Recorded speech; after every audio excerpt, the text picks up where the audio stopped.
Good afternoon भाई सभी लोगों को। जल्दी से बताइए ऑडियो वीडियो क्लियर है क्या?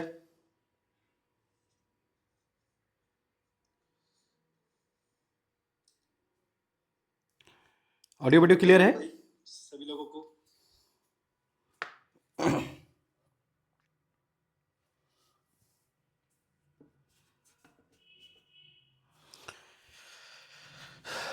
ऑडियो वीडियो क्लियर है?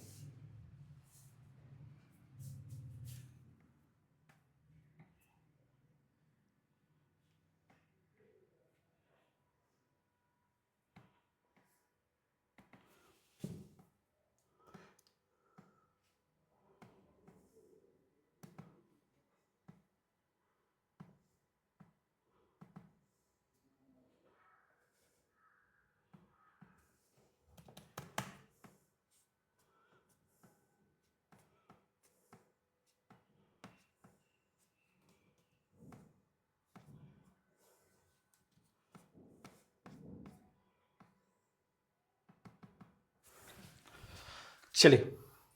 Hello sir, hello hello. हाँ, एक बार कंफर्म कर दीजिएगा सभी लोग कि ऑडियो वीडियो क्लियर है तो हम लोग क्लास को शुरू करेंगे। चलिए, आज हम लोग शुरू करने जा रहे हैं स्ट्रेंथ ऑफ मटेरियल। चलिए, तो जल्दी से बताइए तो आप लोग यदि रेडी हैं क्लास को करने के लिए तो चलिए। क्लियर है? चलिए, सभी भाई बंधुओं को मैं सानू कुमार चंदन आप सभी का एक बार स्वागत करता हूं हमारे इस बेहतरीन से प्लेटफॉर्म इंजीनियरिंग हब पर। हम लोग आज नया चैप्टर शुरू करने जा रहे हैं स्ट्रेंथ ऑफ मटेरियल। चलिए, तो आज है अपना लेक्चर नंबर 1। ऑडियो वीडियो यदि क्लियर है तो बता देंगे। आज है अपना लेक्चर नंबर 1, है ना। तो आज हम लोग स्ट्रेंथ ऑफ मटेरियल शुरू करने जा रहे हैं। चलिए ठीक है सतीश, आइए। तो सबसे पहले आज हम लोग शुरू करने जा रहे हैं स्ट्रेंथ ऑफ मटेरियल।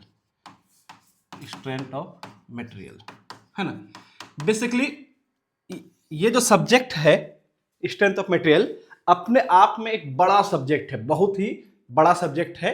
लेकिन आपके जो सिलेबस में है वो सिर्फ इंट्रोडक्शन है ना। आपके सिलेबस में सिर्फ इंट्रोडक्शन है। इंट्रोडक्शन में हमको जो टॉपिक कवर करना है वह टॉपिक है सबसे पहला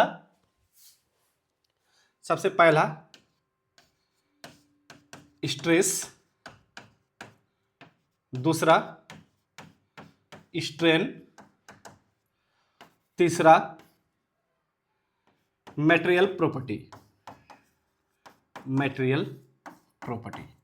ये 3 टॉपिक बेसिकली हमको आपके सिलेबस में कवर करना है ना। स्ट्रेस, स्ट्रेन और मटेरियल प्रॉपर्टी। तो ये आपका टोटल सिलेबस है। इसमें 2 से 3 लेक्चर लग सकता है सिलेबस को आपका थ्योरी को खत्म करने में। स्ट्रेंथ ऑफ मटेरियल में 2 या 3, मैक्सिमम 3 तक आपका लेक्चर लगेगा। तो हम लोग शुरू करते हैं। सबसे पहले क्या स्ट्रेंथ ऑफ मटेरियल देखेंगे। मैंने देखा था कि और भी जगह से जो आप लोग और भी क्लास जो चल रही है वहाँ पे बहुत सारा डिटेलिंग में और भी डिटेल में देखिए, किसी भी सब्जेक्ट के डिटेल में जाके पढ़ना अलग बात है, लेकिन सिलेबस को पढ़ना अलग बात है। यदि आप मुझे स्ट्रेंथ ऑफ मटेरियल बोलिएगा तो 40 घंटा लगेगा पढ़ाने में।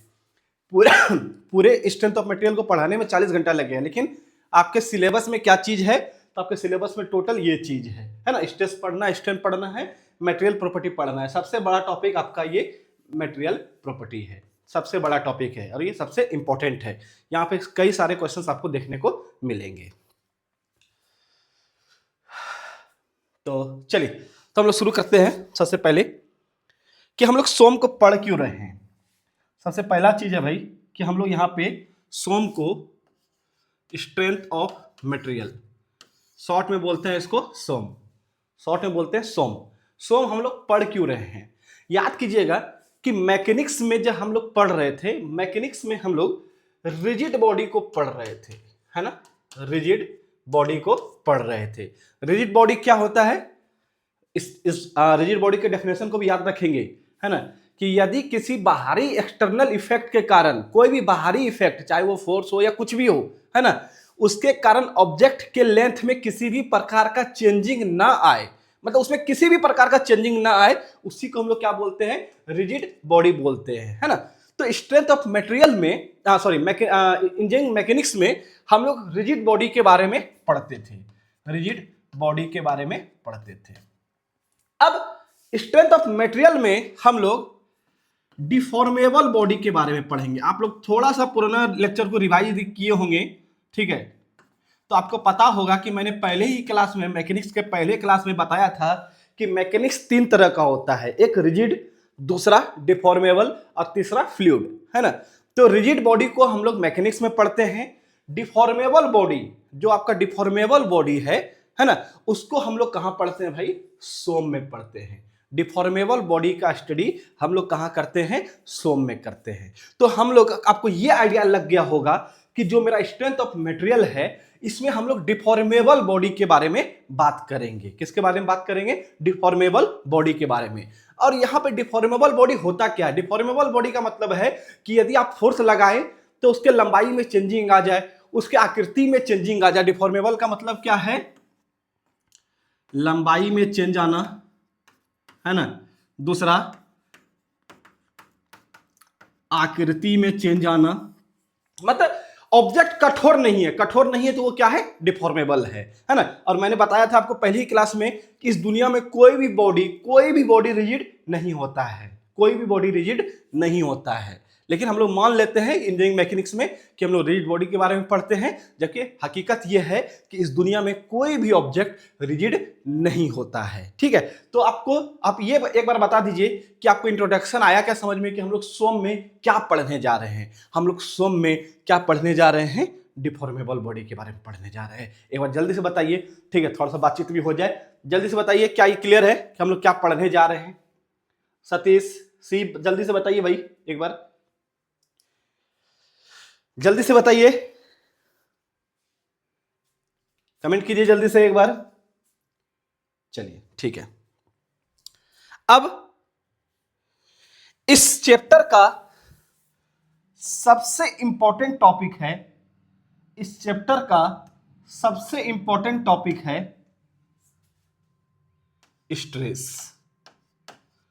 इस चैप्टर का सबसे इंपॉर्टेंट टॉपिक है स्ट्रेस, जिसको हिंदी में बोलते हैं प्रतिबल। इस चैप्टर का सबसे इंपॉर्टेंट टॉपिक है स्ट्रेस, प्रतिबल, है ना।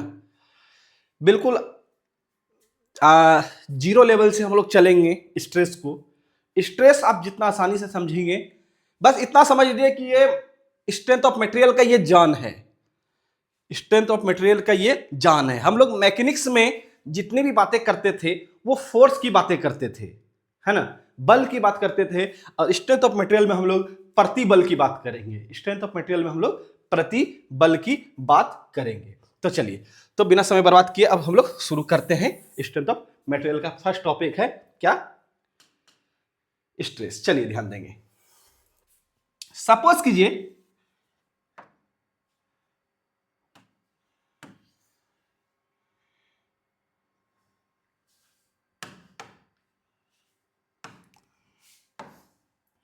एक ऑब्जेक्ट है, सपोज करते हैं कि एक ऑब्जेक्ट है,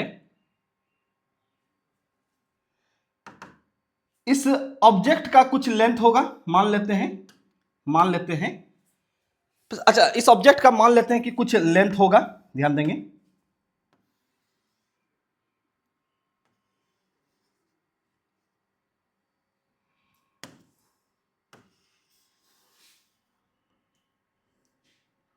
चलिए समझेंगे, जहां पे डाउट हो बताइएगा एक बार, बस यही इंपॉर्टेंट है। मान लेते हैं कि इस ऑब्जेक्ट का लेंथ है L। इस ऑब्जेक्ट पे मैं क्या कर रहा हूं कि फोर्स लगा रहे हैं हम, इस ऑब्जेक्ट पर फोर्स लगा रहे हैं। ये है आपका F फोर्स, ठीक है, F फोर्स इस ऑब्जेक्ट पर लगा रहे। F मत बोलिए, P बोल देते हैं, ठीक है। F दूसरे चीज से दिखाएंगे हम लोग यहां पे। चलिए, P फोर्स है। जब हम किसी ऑब्जेक्ट पर फोर्स लगा रहे होंगे, ठीक है, अब सिंपल सा चीज देखिए कि जब इस ऑब्जेक्ट पे हम फोर्स लगाएंगे तो ये ऑब्जेक्ट क्या होगा, अपना लंबाई को बढ़ाना चाहेगा। ये जो ऑब्जेक्ट है जिसकी लंबाई L है अभी, है ना, तो ये अभी क्या करना चाहेगा, अपना लंबाई को बढ़ाएगा। चलिए इसकी लंबाई को हम लोग बढ़ा देते हैं।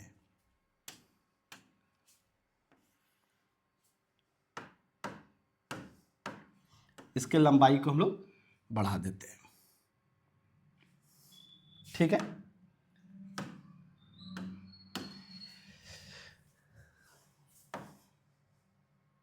इसके लंबाई को हम लोगों ने बढ़ा दिया और अभी भी इसके ऊपर फोर्स P लग रहा है, अभी भी इसके ऊपर फोर्स P लग रहा है। मान लेते हैं कि स्टार्टिंग में जो लंबाई L था, आपने जब फोर्स लगाया तो ये ऑब्जेक्ट का साइज क्या हो गया, बढ़ गया। इसी को बोलते हैं क्या, बफरिंग हो रही है सर। नो, ओके ओके, ठीक है। थोड़ा सा रिफ्रेश कर लीजिए राकेश, ठीक है, थोड़ा रिफ्रेश कर लीजिए एक बार। देखेंगे तो जब हम इसके ऊपर फोर्स लगाए तो इस ऑब्जेक्ट का लेंथ क्या हो गया, बढ़ गया। इस ऑब्जेक्ट का लेंथ क्या हो गया, बढ़ गया। पहले L था और मान लेते हैं कि अब क्या हो गया, L डैश हो गया, ठीक है। अब इसका लेंथ L डैश हो गया। अब पहले एक बात यहां से समझिए कि इसकी लंबाई L से L डैश होना, यही डिफॉर्म कहलाता है, यही डिफॉर्मेबल होना कहलाता है। डिफॉर्म होना मतलब ऑब्जेक्ट के लेंथ चेंज होना, साइज चेंज होना, आकृति चेंज होना, इसी को बोलते हैं कि डिफॉर्म होना, ठीक है। इसी को क्या बोलते हैं, डिफॉर्म होना, ठीक है। तो आगे से जब भी हम डिफॉर्म वर्ड बोलेंगे तो आप इसको मतलब समझ लीजिएगा कि उसमें कुछ ना कुछ क्या आ रहा है, चेंजिंग आ रहा है। चाहे लंबाई में चेंजिंग आ रहा हो, चाहे उसके क्षेत्रफल में चेंजिंग आ रहा हो, चाहे उसका आकृति में चेंजिंग आ रहा हो, चाहे किसी भी तरह का चेंजिंग आ रहा हो।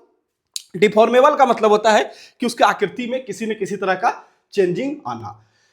अब इसकी लंबाई L है, स्टार्टिंग में जब आपने फोर्स लगाया तो इसकी लंबाई L डैश हो गया, है ना। अब एक चीज सोचिए जरा कि यदि ये ऑब्जेक्ट फिर से अपने पोजीशन पे वापस आ जाए, मतलब L डैश था, वापस वो L आना चाहेगा, ठीक है। वापस वो L डैश की लंबाई का ऑब्जेक्ट वापस वो L आना चाहेगा। इस तरह के मटेरियल को क्या बोलते हैं, अभी हम लोग इसकी बात नहीं करेंगे।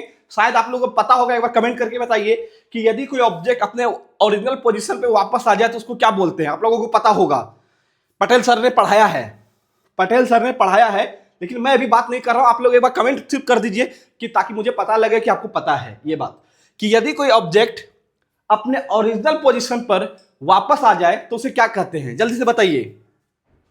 कौन सा बॉडी कहते हैं, कौन सा मटेरियल कहते हैं उसको, कौन सा प्रॉपर्टी कहते हैं, जल्दी से बताइए। इलास्टिसिटी, हाँ जी बिल्कुल सही है सतीश, हाँ बिल्कुल सही है, ठीक है। तो अभी हम लोग मैं भी आपको बताऊंगा, ठीक है। इलास्टिसिटी, प्लास्टिसिटी मैं भी बताऊंगा, ठीक है।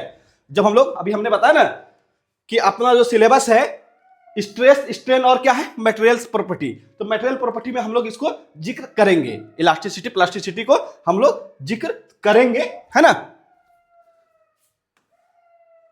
ठीक है। लेकिन अभी हम लोग इसकी जिक्र यहां पे नहीं करेंगे।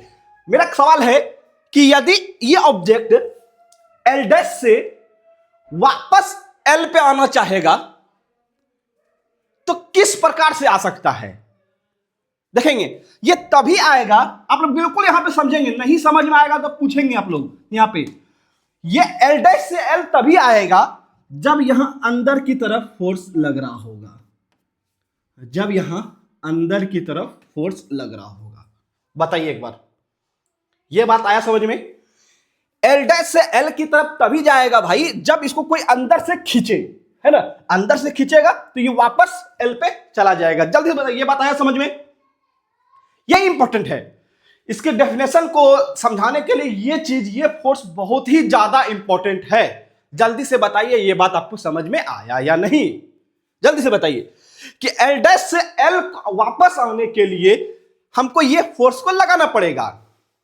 बताइए एक बार, अरे आप लोग कमेंट कीजिए जी। नहीं सतीश, स्ट्रेस, अभी हम स्ट्रेस को डिफाइन कर रहे हैं। सतीश मुझे ये बताइए सिर्फ कि L डैश से L को आने के लिए हमें एक फोर्स लगाना पड़ेगा या नहीं लगाना पड़ेगा। हाँ जी, चलिए ठीक है। अब ध्यान दीजिएगा, आपने जो फोर्स लगाया था P, ये है आपका अप्लाइड फोर्स, ये है आपका अप्लाइड फोर्स, है ना, ये आपका अप्लाइड फोर्स है। ये जो है अप्लाइड फोर्स है, ये आपका एक्सटर्नल फोर्स है। ये कैसा फोर्स है? एक्सटर्नल फोर्स है ना, बाहरी बल है, ये आपने लगाया है। ये जो फोर्स है, जो उसको लंबा करने के लिए, ऑब्जेक्ट के लेंथ को बढ़ाने के लिए, है ना, आपने जो फोर्स लगाया उसको बोलेंगे अप्लाइड फोर्स। और वो कैसा नेचर का है? एक्सटर्नल नेचर का है, ठीक है। और भी इसको बोल सकते हैं कि ये डायरेक्ट फोर्स है। ये कैसा फोर्स है? डायरेक्ट फोर्स है, ठीक है। मतलब आपने जो लगाया है, लेकिन ये जो एफ फोर्स है, ये आप नहीं लगा रहे हैं, ये मटेरियल लगा रहा है। ये जो एफ फोर्स है, एफ फोर्स आप नहीं लगा रहे हैं, ये फोर्स कौन लगा रहा है? एफ फोर्स आप नहीं लगा रहे हैं, एफ बल मटेरियल लगा रहा है। ये आप नहीं लगा रहे भाई, ये मटेरियल लगा रहा है, ठीक है। और लगा ही क्यों रहा है, ये इंपॉर्टेंट है कि आखिर को लगाने का जरूरत ही क्यों पड़ा, ठीक है। इक्विलिब्रियम, इसका कारण है इक्विलिब्रियम, न्यूटन का थर्ड लॉ, है ना। न्यूटन का थर्ड लॉ भी बोल सकते हैं, या सबसे बेहतरीन है कि इक्विलिब्रियम, कि हर ऑब्जेक्ट अपने आप को चाहता है कि हम जैसा है वैसा ही रहें। आपने इसको पी को डिस्टर्ब किया, पी को लगाया, पी जैसे ही लगाया उसका लेंथ बढ़ गया, तो ऑब्जेक्ट चाहेगा कि भाई हमको लंबा क्यों कर दिए, मेरा क्या गलती था, क्यों लंबा आपको किया, ठीक है। तो ऑब्जेक्ट चाहेगा कि हम अपने ओरिजिनल पोजीशन पे जाएं, ठीक है। ये नेचर होता है किसी भी ऑब्जेक्ट का, ये किसी भी ऑब्जेक्ट का नेचर होता है ना। तो ये जो एफ फोर्स है, ये मटेरियल ने अपने आप खुद को लगाया, ठीक है। तो ये खुद को जो लगाया, ठीक है, ये एफ, ये आपने नहीं लगाया, तो ये एक तरह का इंटरनल फोर्स है। ये कैसा फोर्स है? इंटरनल फोर्स है, ये इंटरनल फोर्स है, या इसी को हम लोग बोलते हैं इनडायरेक्ट फोर्स है। इनडायरेक्ट फोर्स का मतलब है कि जो हमको दिखता नहीं है। ये कैसा फोर्स है? इनडायरेक्ट फोर्स है ना, हमको दिखता नहीं है। जैसे ग्रेविटेशनल फोर्स इनडायरेक्ट फोर्स है, वो दिखता नहीं है ना। तो ये जो एफ फोर्स है वो क्या है? इंटरनल फोर्स है। अब ये फोर्स लगाने का नौबत क्यों आया जी? ये क्यों लगा रहे हैं? ये इस फोर्स को अपोज कर रहा है। आपने जो अप्लाइड फोर्स लगाया था, अप्लाइड फोर्स को ये एफ फोर्स क्या कर रहा है? अपोज कर रहा है। मतलब ये कैसा है? रजिस्टिंग फोर्स है। इसको और भी बोल सकते हैं कि ये फोर्स कैसा है? रजिस्टिंग फोर्स है। रजिस्टिंग फोर्स है, मतलब रजिस्टिंग फोर्स का मतलब क्या हो गया? हिंदी में लिख देंगे, प्रतिरोधक बल। प्रतिरोधक बल है ना। एफ फोर्स क्या है? आपको प्रतिरोधक बल है, ठीक है। एफ फोर्स क्या है आपका? यहाँ पे प्रतिरोधक बल है, आंतरिक बल है ना। इंटरनल फोर्स को आंतरिक बल बोलते हैं, ठीक है। इंटरनल फोर्स को आंतरिक बल बोलते हैं, आंतरिक बल है, ठीक है। इंटरनल फोर्स को हम लोग आंतरिक बल बोलते हैं, ठीक है। तो आपको ओवरऑल यहां पे ये चीज समझ में आया होगा कि एक सिस्टम अपने आप को ओरिजिनल पोजीशन पे लगाने के लिए क्या कर रहा है? मेहनत कर रहा है भाई। क्या है? क्यों हमको लगा रहा है? वो अपने आप में लड़ रहा है कि एक फोर्स को लगाया, एक फोर्स को लगाया। अब इसी फोर्स को, इसके यदि क्रॉस सेक्शनल एरिया को पहले आप समझ लीजिए एक बार, क्या चीज होता है। बोतल है क्या मेरा यहाँ पे? क्रॉस सेक्शनल एरिया को क्या चीज होता है? एक मिनट, हाँ थोड़ा समय दीजिएगा, एक बोतल को खोज रहे हैं।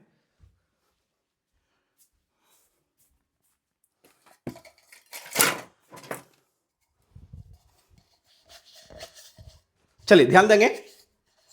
मेरे पास एक ऑब्जेक्ट है जो कि सिलेंड्रिकल शेप का है। सिलेंड्रिकल को हिंदी में क्या बोलते हैं जी? देख लेना, ठीक है। सिलेंड्रिकल को क्या बोलते हैं? बेलनाकार, है ना। बेलनाकार है, तो एक बेलनाकार शेप का है ना।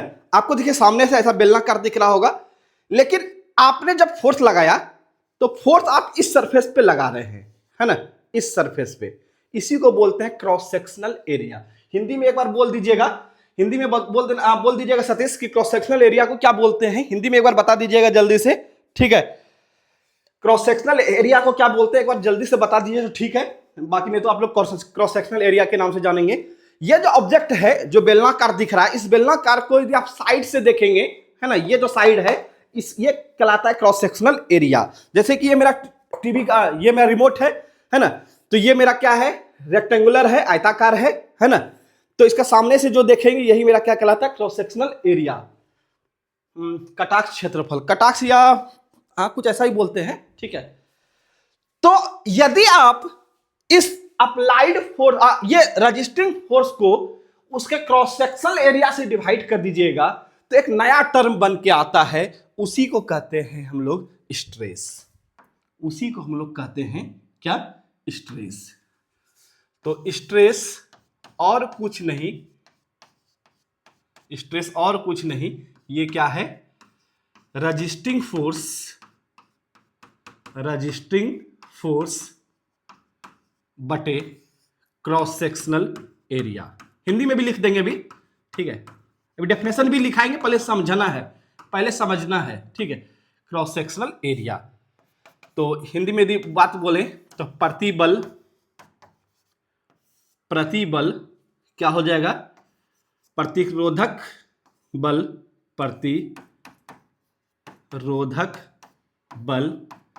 बटे अनुप्रस्थ क्षेत्रफल, इसी को हम लोग बोलते हैं क्या, इसी चीज को हम लोग बोलते हैं क्या, स्ट्रेस।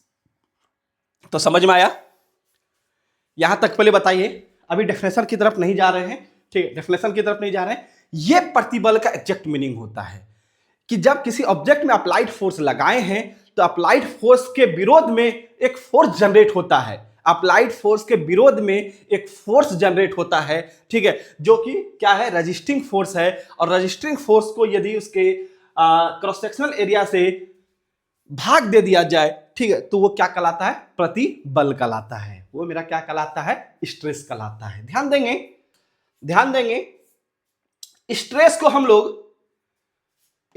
हम लोग सिग्मा से डिनोट करते हैं, स्ट्रेस को हम लोग सिग्मा से डिनोट करते हैं। और याद करेंगे कि जो आपका प्रतिरोधक बल था उसको हमने एफ से डिनोट किया था, तो स्ट्रेस बराबर हो गया क्या, एफ बटे ए।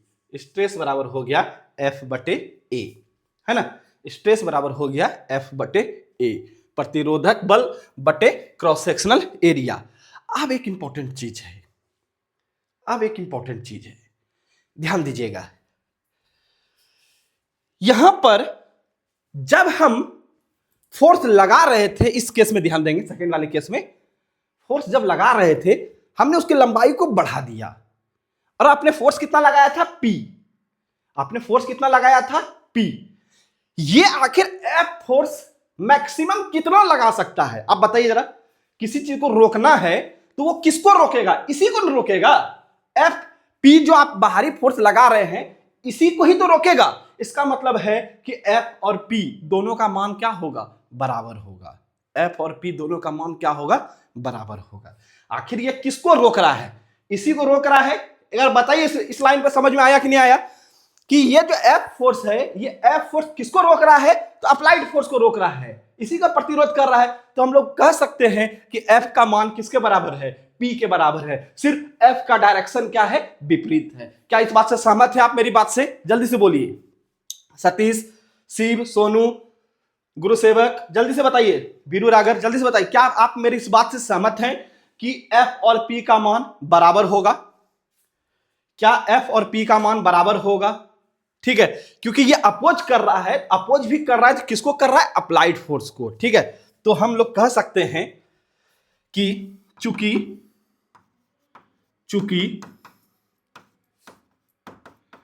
अप्लाइड फोर्स बराबर रजिस्टिंग फोर्स है, चूंकि अप्लाइड फोर्स बराबर रजिस्टिंग फोर्स है।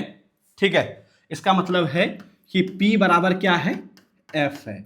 P बराबर क्या है, एफ है, तो हम लोग एफ के बदले पी भी लिख सकते हैं, है ना। तो हम लोग लिख सकते हैं कि सिग्मा बराबर हमने लिखा था पहले एफ बटे ए, तो हम लोग एफ बटे ए के बदले सिग्मा बराबर पी बटे ए भी लिख सकते हैं। इसका मतलब है कि हम लोग स्ट्रेस को लिख सकते हैं अप्लाइड फोर्स बटे क्रॉस सेक्शनल अप्लाइड फोर्स बटे cross sectional area, applied force बटे क्रॉस सेक्शनल एरिया, ऐसा हम लोग लिख सकते हैं। ये एग्जैक्ट डेफिनेशन नहीं है भाई, ये लिख सकते हैं। एग्जैक्ट डेफिनेशन स्ट्रेस का ये है प्रतिरोधक बल बटे अनुप्रस्थ क्षेत्रफल, ये एग्जैक्ट फार्मूला है। जबकि हम लोग ये स्ट्रेस को अप्लाइड फोर्स बटे क्रॉस सेक्शनल एरिया लिख सकते हैं। ये एग्जैक्ट डेफिनेशन नहीं है, और आपके सभी किताब में यही डेफिनेशन लिखा हुआ मिलता है, ठीक है। क्या प्रति इकाई क्षेत्रफल पर लगाया गया बल स्ट्रेस कहलाता है। क्या आपने यही पहले पढ़ा था, हाँ या ना बोलेंगे? क्या आपने यही डेफिनेशन पढ़ा था या नहीं पढ़ा था? ठीक है, कि प्रति इकाई क्षेत्रफल पर लगाया गया बल वही मेरा स्ट्रेस कहलाता है। ये एक सही डेफिनेशन नहीं है, ठीक है। मैं भी यही डेफिनेशन लिखाऊंगा।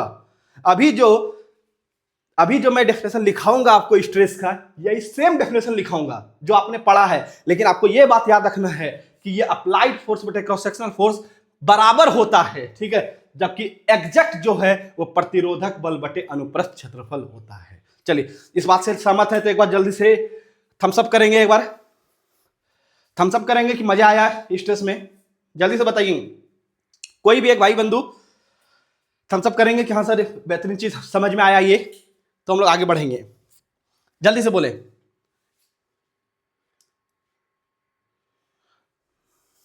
चलिए, ठीक है जयंती लाल, ठीक है हरिओम स्वामी, ठीक है भाई।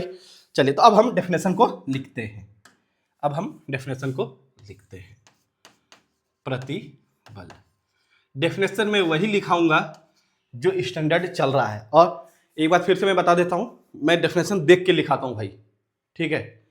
डेफिनेशन में देख के लिखाता हूं क्योंकि मुझे हिंदी में लिखाना होता है। हनुमान जी हम सबके फटाफट, ठीक है। डेफिनेशन में देख के लिखाता हूं, ठीक है, तो उसे घबराएंगे नहीं। प्रति इकाई क्षेत्रफल पर लगाया गया प्रति इकाई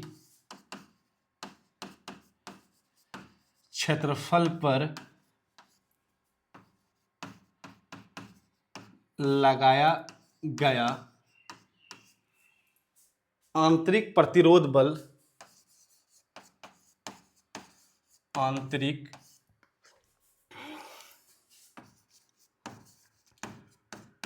प्रतिरोध बल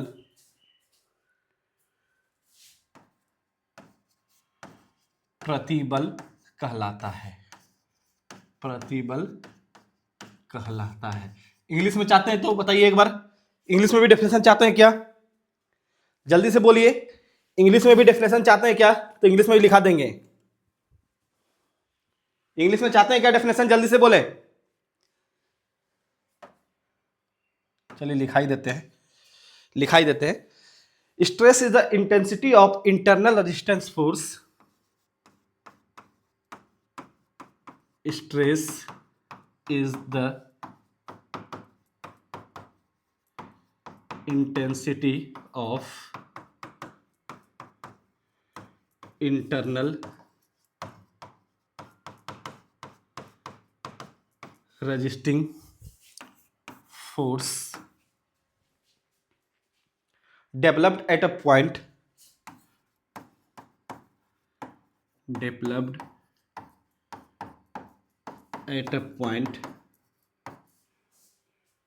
against the deformation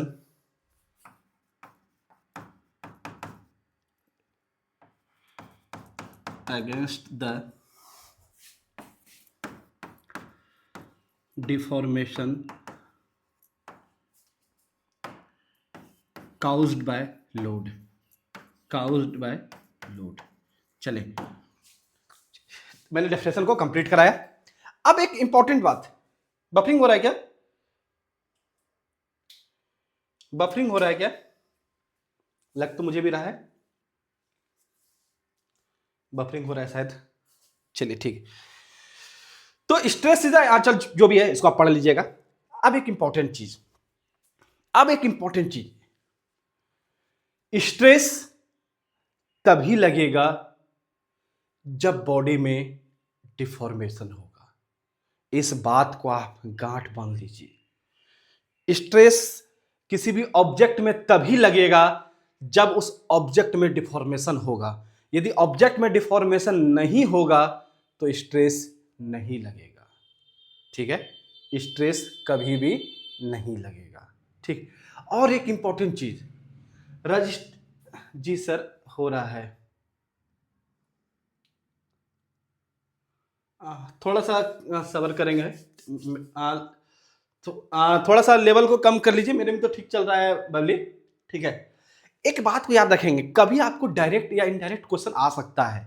ठीक है, कि स्ट्रेस, मैंने आपको क्या बताया, इस बात को आप बिल्कुल ध्यान रखेंगे। स्ट्रेस तभी होगा जब उसमें डिफॉर्मेशन होगा। डिफॉर्मेशन को अपोज जब करेगा, जब डिफॉर्मेशन को कोई रोकेगा, तभी वहां पे क्या होगा, स्ट्रेस जनरेट होगा। तभी स्ट्रेस जनरेट होगा, नहीं तो स्ट्रेस जनरेट नहीं होगा। ठीक है, जैसे कि मान लीजिए आपको एक बिल्कुल बेहतरीन सा एग्जांपल देते हैं, आप बताइएगा कि इस केस में स्ट्रेस, किस केस में स्ट्रेस जनरेट होगा और किस केस में नहीं होगा।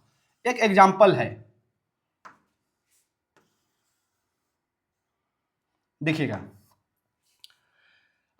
दो एग्जांपल ले रहे हैं।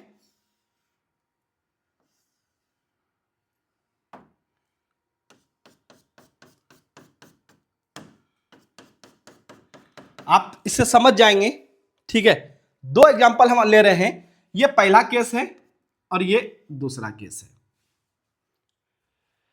अच्छा एक चीज बताइए, यदि हम टेम्परेचर को बढ़ा दें, यदि टेम्परेचर को बढ़ा दें, क्या इस दोनों केस में लंबाई बढ़ेगा या नहीं बढ़ेगा? जल्दी से बताइए, दोनों केस में लंबाई बढ़ेगा या नहीं बढ़ेगा? बताइए, फर्स्ट केस में क्या होगा और सेकेंड केस में क्या होगा? बताइए जल्दी से। यदि हम टेम्परेचर बढ़ा दें, यदि हम तापमान को बढ़ा दें, तो बताइए कि फर्स्ट केस में क्या होगा और सेकेंड केस में क्या होगा? फर्स्ट में टेम्परेचर नहीं होगा, शिव जी बोल रहे हैं। ठीक है, और टेम्परेचर बताएंगे, टेम्परेचर बढ़ेगा या घटेगा या क्या होगा? शिव जी, फर्स्ट वाले में क्या होगा, सेकेंड वाले में क्या होगा? ठीक है, ध्यान दीजिएगा, जब हम टेम्परेचर बढ़ाएंगे, ठीक है, तो टेम्परेचर बढ़ाने से मेटल का टेंडेंसी होता है कि उसकी लंबाई क्या होगी, बढ़ेगी। उसका लंबाई क्या होगा, बढ़ेगा। तो दोनों केस में लंबाई बढ़ने का टेंडेंसी है, लेकिन चूंकि यहां पहले केस में क्या किए हैं, पहले केस में उसको किसी चीज से फिक्स कर दिए हैं, तो वो बढ़ने का कोशिश करेगा, वो बढ़ने का कोशिश करेगा, लेकिन ये बढ़ नहीं पाएगा पहला केस में। इसका मतलब हम बोल सकते हैं कि इस केस में टेम्परेचर के बढ़ने से इसमें तो लंबाई में वृद्धि नहीं होगा, लेकिन इसमें लंबाई में वृद्धि होगा। ठीक है, होगा, लेकिन एक चीज बताइए, क्या इसमें वृद्धि होने की टेंडेंसी नहीं है? इसमें भी वृद्धि होने की टेंडेंसी है, इसमें नहीं है। ठीक है, इसमें वृद्धि होने की टेंडेंसी नहीं है। अच्छा एक चीज बताइए, पहले केस और दूसरे केस में कौन लंबाई को बढ़ने से रोक रहा है, या किसमें आसानी से लंबाई नहीं बढ़ेगा? वो है पहला केस, क्योंकि ये क्या कर रहा है कि इसके लंबाई को क्या कर रहा है, प्रतिरोध कर रहा है ना। ये केस एक में जो हमने दीवार लगाया है ना, तो केस एक में जो हमने दीवार लगाया है वो क्या कर रहा है कि बढ़ने का कोशिश कर रहा है, लेकिन उसको रोक रहा है ना। लेकिन केस दो में रोकने वाला कोई नहीं है। अरे भाई, आप इसको रियल लाइफ से जोड़ के देखिए, है ना, ये आप अभी रियल लाइफ से जोड़ के देखिए। अब मेन बात क्या कि ये एग्जांपल आपके बैच में हमको देने में बनता नहीं है, क्योंकि सभी लोग शादीशुदा हैं, कमा रहे हैं, नौकरी कर रहे हैं, तो आपके केस में मुझे ये एग्जांपल देने में बनता नहीं है। फिर भी मैं आपको एग्जांपल देता हूं। यदि आपको माँ बाप का यदि स्ट्रेस नहीं, यदि माँ बाप का यदि आपके ऊपर रुकावट नहीं है ना, माँ बाप आपको यदि ना रोके, तो अब तो आप एकदम फ्री होकर घूमिएगा सब जगह, है ना। तो इस केस में, सेकंड केस में देखिए, इसको रुकावट नहीं है। जब रुकावट नहीं है तो इसको कोई प्रतिरोध करने के लिए है ही नहीं, और जब प्रतिरोध करने के लिए नहीं है तो इस केस में, सेकंड केस में आप टेम्परेचर बढ़ाइएगा तो स्ट्रेस यहां जनरेट ही नहीं होगा। यहां स्ट्रेस सेकंड केस में आपको नो स्ट्रेस होगा, नो स्ट्रेस होगा टेम्परेचर बढ़ाने से, ठीक है, क्योंकि सेकंड केस में रोकने वाला कोई है ही नहीं, ठीक है, सेकंड केस में रोकने वाला कोई है ही नहीं, ठीक है। आप टेम्परेचर बढ़ाइए, इसकी लंबाई बढ़ेगा, खुला शेर के तरह, है ना, ये घूमता रहेगा, जो मन होगा करेगा। लेकिन इस केस में इसको रोकने वाला है, प्रतिरोध करने के लिए यहां पे ये कैपेबल है, प्रतिरोध करने के लिए यहां पे दीवार लगाया हुआ है, ठीक है। तो इसका मतलब है कि टेम्परेचर यदि बढ़ेगा तो इस केस में, पहला केस में स्ट्रेस होगा। इस बात में बताइए कोई दिक्कत है तो बताइए, इस बात में कोई दिक्कत है तो बताइए।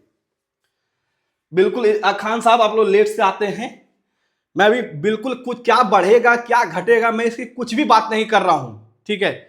सिर्फ मैंने यह बताया कि स्ट्रेस तभी जनरेट होगा जब उसमें कोई ना कोई प्रतिरोध करेगा, ठीक है। बिना प्रतिरोध किए स्ट्रेस जनरेट हो ही नहीं सकता है, ठीक है। बस मेरा कहने का यह मतलब था। क्या इस बात से आप सहमत हैं? अब बताइए, क्या इस बात से आप सहमत हैं कि स्ट्रेस हमेशा डिफॉर्मेबल बॉडी में होगा? और यदि हम आपसे पूछें कि क्या हमेशा स्ट्रेस डिफॉर्मेबल बॉडी में होगा, ऐसा कोई जरूरी नहीं है। जैसे यहां भी ये डिफॉर्म कर रहा है, यहां भी डिफॉर्म कर रहा है, लेकिन यहां स्ट्रेस जनरेट नहीं हुआ, यहां पे स्ट्रेस जनरेट नहीं हुआ क्योंकि यहां रोकने वाला कोई नहीं था, यहां पे रोकने वाला कोई नहीं था, ठीक है। तो एक आपके लिए ऑब्जेक्टिव क्वेश्चन टाइप बन सकता है, आप इस चीज को नोट देके, मैं ही लिखा देता हूं, छोड़िए मैं ही लिखा देता हूं, फिर आएंगे, फिर इस स्लाइड पे फिर से आएंगे, इस स्लाइड पे फिर से आएंगे। पहले मैं एक नोट देके लिखा देता हूं, ध्यान देंगे, नोट देके लिखेंगे। पहला नंबर, स्ट्रेस डिफॉर्मेबल बॉडी में होती है। स्ट्रेस हमेशा किसमें होता है? डिफॉर्मेबल बॉडी में होगा। नोट देखिए, स्ट्रेस डिफॉर्मेबल बॉडी में होती है, लेकिन यह बात हमेशा सत्य नहीं है। उल्टा लिख देते हैं, एक बढ़िया सेंटेंस बना देते हैं, रुक जाइए। लेकिन डिफॉर्मेबल बॉडी में हमेशा स्ट्रेस नहीं होती है, हमेशा स्ट्रेस नहीं होती है, ठीक है।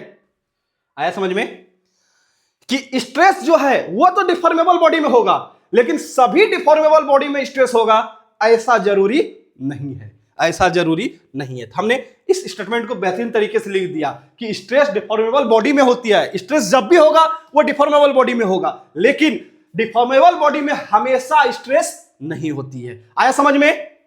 खान साहब, बबली सैनी बोलिए, हरिओम स्वामी, सभी लोग बोलिए एक बार जल्दी से। आया समझ में ये बात? आया समझ में ये बात, हां या ना?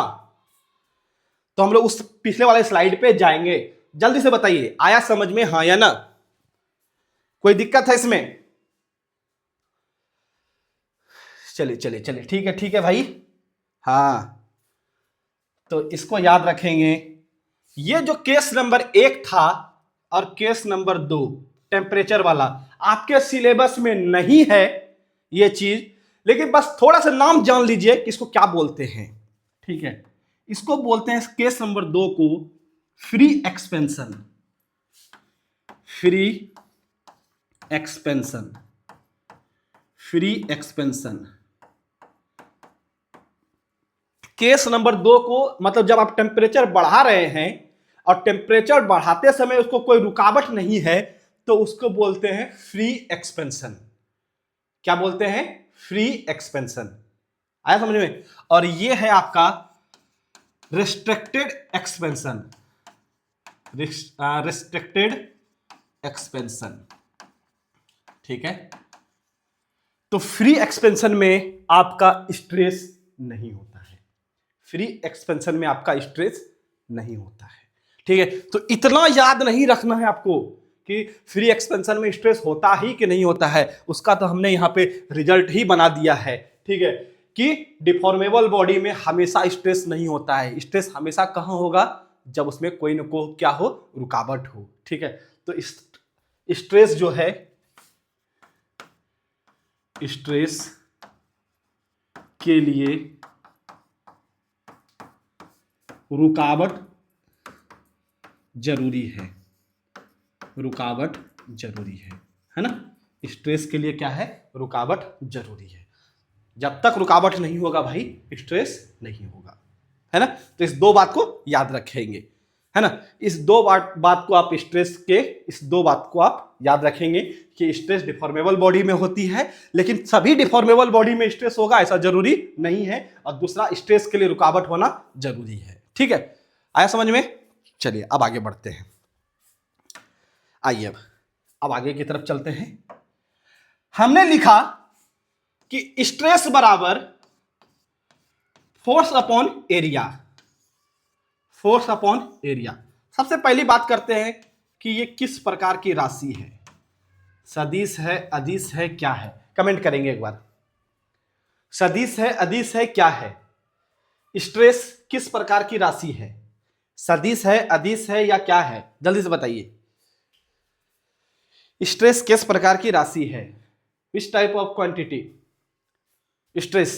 बताएं भाई वीरूरागर, किस प्रकार की क्वांटिटी है? आज जो आप चीज सीखने जा रहे हैं, आपके जीवन का बेहतरीन लेक्चर होने जा रहा है, ठीक है। स्ट्रेस किस प्रकार की क्वांटिटी है, जल्दी से बताएं।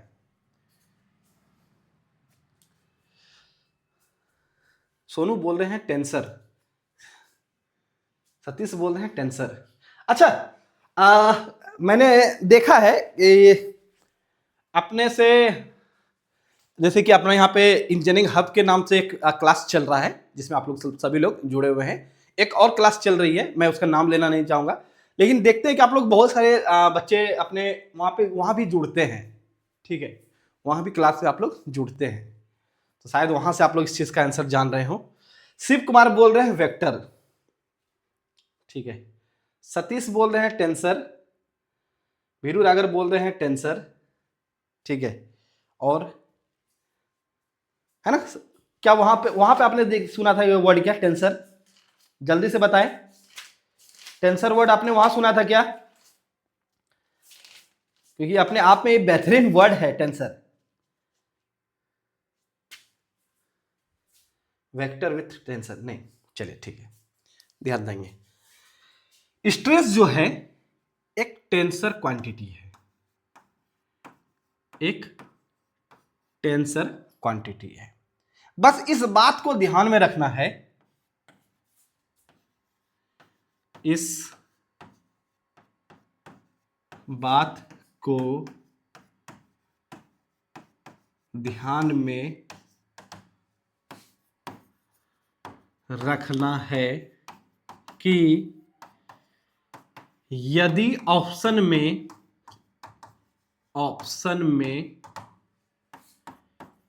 टेंसर ना हो तो अदिश राशि सही होगा। इस बात को याद रखेंगे, ठीक है। ऐसे तो स्ट्रेस टेंसर क्वांटिटी होती है, लेकिन ऑप्शन में यदि टेंसर ना हो तो आपको अदिश राशि पे टिक मार के आना है। ऑप्शन में टेंसर होगा तो टेंसर को टिक मारेंगे, ऑप्शन में यदि टेंसर ना हो तो आप अदिश को टिक मार के आएंगे। अब आता है कि सर टेंसर क्या होता है। चलिए ध्यान देंगे। जनरली हम लोग दो तरह के राशि को पढ़े हैं, एक वेक्टर और एक दूसरा स्केलर, सदिश और अदिश, सदिश और अदिश, है ना। वेक्टर को दिखाने के लिए हमको मैग्नीट्यूड के साथ साथ डायरेक्शन का जरूरत होता है, जबकि स्केलर को दिखाने के लिए सिर्फ मैग्नीट्यूड का जरूरत होता है, सिर्फ परिमाण का जरूरत होता है। आज हमको आश्चर्य लग रहा है कि आप लोग कोई हिंदी हिंदी नहीं कर रहे हैं जी। क्यों सतीश, आज आप लोग हिंदी में नहीं बोल रहे हैं, है ना? इतना कुछ ज्यादा ही आज हम इंग्लिश का उपयोग कर दिए हैं। आज किसी का कमेंट नहीं आ रहा है सर हिंदी में लिखिए। एंड एक्चुअली क्या है कि हम लोगों ने ये सारा चीज शुरू से ही हिंदी इंग्लिश में हिंदी में भी किया था, है ना? तो अब वो डेली यूज में आ गया, तो अब ये आसान हो गया है ना? चलिए, तो वेक्टर में क्या होता है कि आपको परिमाण और दिशा दोनों होता है, जबकि स्केलर में सिर्फ क्या होता है? परिमाण होता है। सिर्फ क्या होता है? परिमाण होता है। अब एक चीज ध्यान रखेंगे कि हम लोग ये जानते हैं कि जो वेक्टर नहीं है वो स्केलर है, जो स्केलर नहीं है वो वेक्टर है ना? जब मार्केट में दो ही ऑप्शन हो, पेप्सी या कोको कोला, तो जब पेप्सी नहीं पिएंगे तो कोको कोला पिएंगे, जब कोको कोला नहीं पिएंगे तो पेप्सी पिएंगे, है ना? मतलब जो वेक्टर नहीं है, ठीक है, ऑब्वियसली बात है कि वो स्केलर होगा, जो स्केलर नहीं है तो वो वेक्टर होगा। लेकिन मार्केट में तीसरा भी आ गया, कैंपा। कोको कोला था, पेप्सी था, अब नया मार्केट में आ गया कैंपा, है ना? तो ऐसा नहीं बोल सकते हैं कि जब हम कोको कोला नहीं पिएंगे तो हम सिर्फ अब क्या पिएंगे? पेप्सी पिएंगे, ऐसा नहीं है। तो इसी तरह मार्केट में एक और क्वांटिटी है जो कि फेमस नहीं है ना? वो क्वांटिटी है टेंसर। वो क्वांटिटी है टेंसर। टेंसर में क्या होता है? ठीक है, टेंसर में आपको मैग्नीट्यूड के साथ साथ डायरेक्शन के साथ साथ प्लेन की जरूरत होती है ना? परिमाण के साथ साथ दिशा के साथ साथ सतह की जरूरत होती है टेंसर क्वांटिटी में, है ना? ये तीन चीज चाहिए होता है। क्या क्या? परिमाण चाहिए, दिशा चाहिए और सतह चाहिए। अब समझ लीजिए एक बात, ये मेरा फोर्स है, ये मेरा पेन फोर्स है ना? अब इस पेन को मैं क्या कर रहा हूं? लेफ्ट तरफ, लेफ्ट हैंड साइड में फोर्स को लगा रहा हूं। मतलब ये मेरा मैग्नीट्यूड हो गया, है ना? ये मेरा डायरेक्शन हो गया। अब चाहिए सतह। अब इस पेन को मैं इस ऊपरी सतह पे फोर्स लगाऊं, ये निचली सतह पे लगाऊं, सामने वाले पे लगाऊं, पीछे वाले पे लगाऊं, है ना? कहां लगाऊं? यदि फोर्स लगाने के लिए हमको सतह का जरूरत पड़ गया, है ना, तो हम लोग क्या बोलेंगे? किस तरह का क्वांटिटी है? टेंसर क्वांटिटी है ना? तो इसी तरह स्ट्रेस को दिखाने के लिए हमको तीन चीज का जरूरत पड़ता है, परिमाण, दिशा और सतह का। इसीलिए स्ट्रेस मेरा क्या है? एक टेंसर क्वांटिटी है ना? लेकिन चूंकि ये फेमस नहीं है, ठीक है, अभी इसके ऊपर ज्यादा चर्चा नहीं होता है, तो आप याद रखेंगे कि टेंसर यदि ऑप्शन में नहीं है तो आप स्केलर लगा के आएंगे। क्या आप मेरी बात से सहमत हैं? तो बताइए एक बार, या कुछ कहना चाहते हैं? कोई डाउट है तो बताइए एक बार, जल्दी से बोले सभी लोग। कोई दिक्कत है क्या इसमें? जल्दी से बता दीजिए एक बार।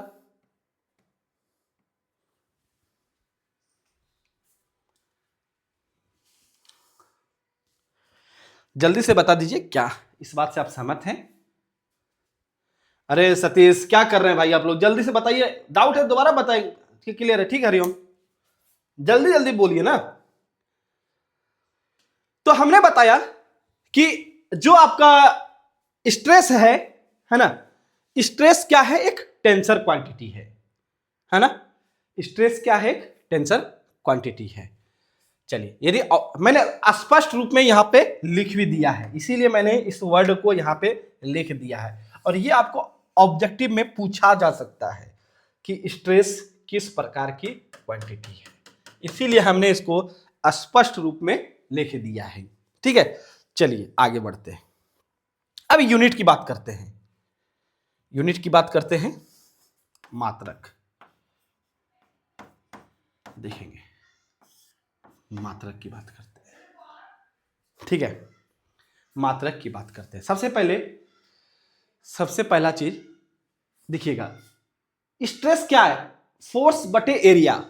फोर्स का मात्रक न्यूटन, एरिया का मात्रक मीटर स्क्वायर। तो स्ट्रेस का मात्रक होता है Newton per metre square, Newton per metre square. और इसी को हम लोग पास्कल भी बोलते हैं, इसी को हम लोग पास्कल भी बोलते हैं। ठीक है, न्यूटन पर मीटर स्क्वायर को ही हम लोग क्या बोलते हैं? पास्कल बोलते हैं। ठीक है, हाँ ठीक है, सिर्फ बिल्कुल सही है। पास्कल और किसका यूनिट होता है जी? पूछा जा सकता है। ये यूनिट से आपको बहुत सारा क्वेश्चन रहेगा इस चैप्टर में। स्ट्रेंथ ऑफ मटेरियल में यूनिट से भर भर के क्वेश्चन रहेगा। मेरे साथ आप लोग बातचीत करते रहेंगे इस चैप्टर में। ठीक है, इस चैप्टर में, ठीक है, मेरे साथ बातचीत करते रहेंगे। ठीक है, यूनिट से बहुत क्वेश्चन देखने को मिल सकता है जब हम प्रैक्टिस कराएंगे क्वेश्चन का, है ना। तो आप मेरे साथ बात करते रहेंगे। बताइए, ये पास्कल और किसका यूनिट है? प्रेशर का। बिल्कुल सही है सतीश भाई, ये प्रेशर का भी यूनिट होता है ना। वहां भी हम लोग यही डेफिनेशन लिखते हैं भाई। प्रेशर में भी हम लोग यही डेफिनेशन लिखते हैं। प्रति इकाई क्षेत्रफल पर लगाया गया बल दाब कहलाता है। सेम कॉन्सेप्ट लगाते हैं। ठीक है, सेम डेफिनेशन लिखते हैं कि प्रति इकाई क्षेत्रफल पर लगाया गया बल ही दाब कहलाता है। ठीक है, आइए अब एक इंपॉर्टेंट चीज, स्ट्रेस और प्रेशर में क्या अंतर है ना। स्ट्रेस और प्रेशर में क्या अंतर है? स्ट्रेस और प्रेशर एक समान वर्ड है, एक ही वर्ड है। ठीक है, बस अंतर इतना है कि स्ट्रेस वर्ड हम लोग सॉलिड बॉडी के लिए लगाते हैं। स्ट्रेस वर्ड का उपयोग हम लोग सॉलिड बॉडी के लिए करते हैं और प्रेशर वर्ड का उपयोग हम लोग फ्लूइड के लिए करते हैं, मतलब गैस और लिक्विड के लिए करते हैं। फ्लूइड दो तरह का होता है भाई, इस बात को अब लिख ही देता हूं मैं, ध्यान दीजिएगा। फ्लूइड जो होता है, फ्लूइड किसको बोलते हैं? गैस और लिक्विड। गैस और लिक्विड दोनों को हम लोग क्या बोलते हैं? फ्लूइड बोलते हैं। आया समझ में? तो स्ट्रेस और प्रेशर दोनों एक ही वर्ड है ना। स्ट्रेस और प्रेशर एक ही वर्ड है, बस ये बोलने का तरीका है कि जो सॉलिड बॉडी में जो लगता है उसको हम लोग स्ट्रेस बोलते हैं, बाकी फ्लूइड में, फ्लूइड मतलब गैस या लिक्विड में, वो क्या लगता है? प्रेशर होता है। आया समझ में? चलिए बोलिए, कोई दिक्कत है यहां पर? कोई दिक्कत है यहां पे?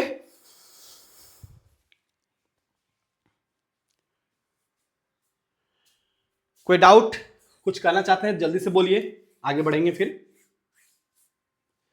आगे बढ़ेंगे फिर। चलिए 2016 में 2016 के अगस्त महीने में मैं पीएचडी करने जा रहा था उत्तराखंड में एक जगह है श्रीनगर, है ना।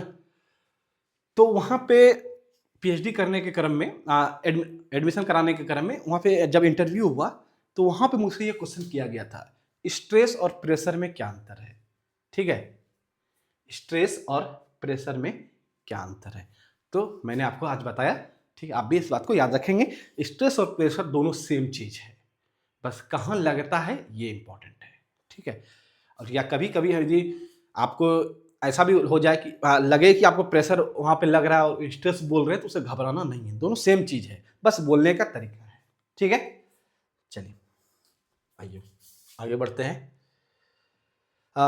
मात्रक हो गया, मात्रक पे अभी मात्रक के साथ खेलेंगे, अभी मात्रक के साथ भाई खेलेंगे। तो हमने बताया कि स्ट्रेस का मात्रक जो है वो होता है न्यूटन पर मीटर स्क्वायर, इसी को हम लोग बोलते हैं पास्कल, इसी को हम लोग बोलते हैं पास्कल। ठीक है, कभी कभी आपको यूनिट जो है इस तरह से लिखा मिलेगा, 1 मेगा पास्कल। ये जो है इसको पढ़ते हैं 1 मेगा पास्कल। ठीक है, याद रखेंगे मेगा का मतलब होता है 10 की पावर 6। मेगा का मतलब होता है 10 की पावर 6। तो हो गया 1 मेगा मतलब हो गया 10 की पावर 6। पास्कल मतलब हो गया न्यूटन पर मीटर स्क्वायर। तो 1 मेगा पास्कल बराबर हो गया 10 की पावर 6 newton metre square. 1 mega pascal, ठीक है, 1 मेगा पास्कल बराबर हो गया 10 की पावर 6 न्यूटन पर मीटर स्क्वायर। उसी तरह एक आता है, आपको यूनिट देखने को मिलेगा 1 जीपीए, ठीक है, 1 जीपीए। जीपीए का मतलब इसको पढ़ते कैसे हैं, पहले 1 giga pascal. 1 giga pascal. Giga का मतलब होता है 10 की पावर 9। गीगा का मतलब होता है 10 की पावर 9, ठीक है। और यदि इसको लिखना चाहें तो 1 10 की पावर 9 पास्कल को क्या लिखेंगे, न्यूटन पर मीटर स्क्वायर। तो हो गया 1 गीगा पास्कल बराबर 10⁻⁹ न्यूटन पर मीटर स्क्वायर। अभी और खेलेंगे यूनिट के साथ, अभी यूनिट के साथ और खेलेंगे भाई, ठीक है। 1 तो 1 mega pascal is equal to 10⁻⁶ newton per metre square, और 1 giga pascal is equal to 10⁻⁹ newton per metre square, ठीक है। यहां तक कोई भी दिक्कत है तो बताइए एक बार, यहां तक में कोई प्रॉब्लम है तो बोलिए। फिर अभी अभी यूनिट खत्म नहीं की है, अभी यूनिट को और खेलेंगे। इंपॉर्टेंट जो जो लगा रहे हैं, ठीक है, जो जो इंपॉर्टेंट पे मैं टिक कर रहा हूं उसको आप लोग ध्यान में रखेंगे, ठीक है। ये सब डायरेक्ट आपसे पूछा जाएगा, ठीक है। आगे बोले, समझ में आ रहा है तो आगे आगे बढ़ेंगे, जल्दी से बताइए। अभी यूनिट के साथ भी और खेलेंगे भाई, जल्दी से बताइए, ठीक है। हाँ जी, क्या हुआ, नो सर लिख रहे हैं खान साहब, समझ में नहीं आ रहा है खान साहब? खान साहब समझ में आ रहा है या नहीं आ रहा है, जल्दी से बताइए, इतना तो धीरे धीरे चल रहे हैं। चलिए ठीक है, अभी आगे बढ़ते हैं।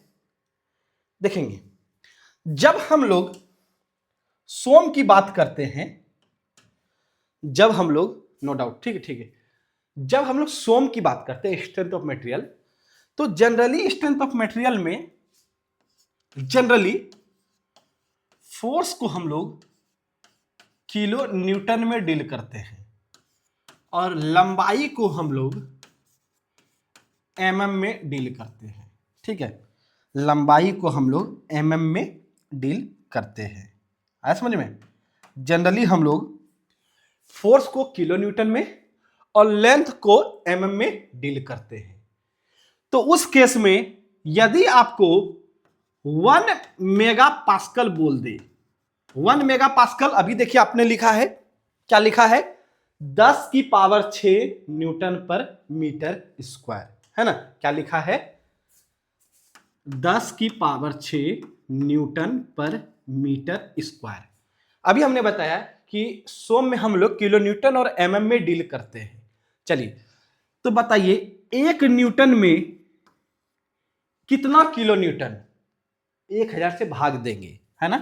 तो 10 की पावर -3 किलो न्यूटन बटे 1 एमएम में 1000 एमएम, 1 मीटर में 1000 एमएम, तो हो जाएगा 10 की पावर 3 का होल स्क्वायर। कुछ गड़बड़ हो गया क्या?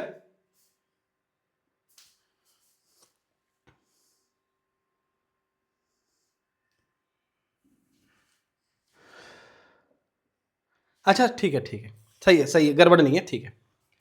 एमएम स्क्वायर, एक से रुक जाइएगा अभी, इसको एक से रुकिए, नहीं गड़बड़ हो जाएगा, मजा नहीं आएगा फिर, ध्यान दीजिएगा।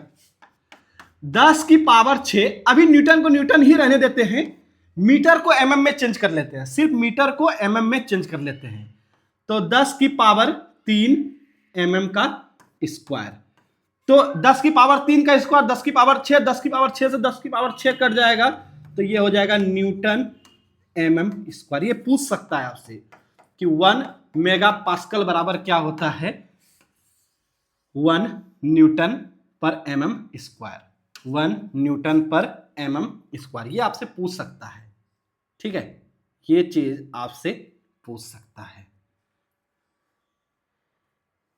चलिए, क्या कि 1 मेगा पास्कल बराबर क्या होता है, 1 न्यूटन पर mm स्क्वायर, ये आपसे पूछ सकता है, ठीक है। आगे ध्यान देंगे। उसी तरह 1 GPA 1 GPA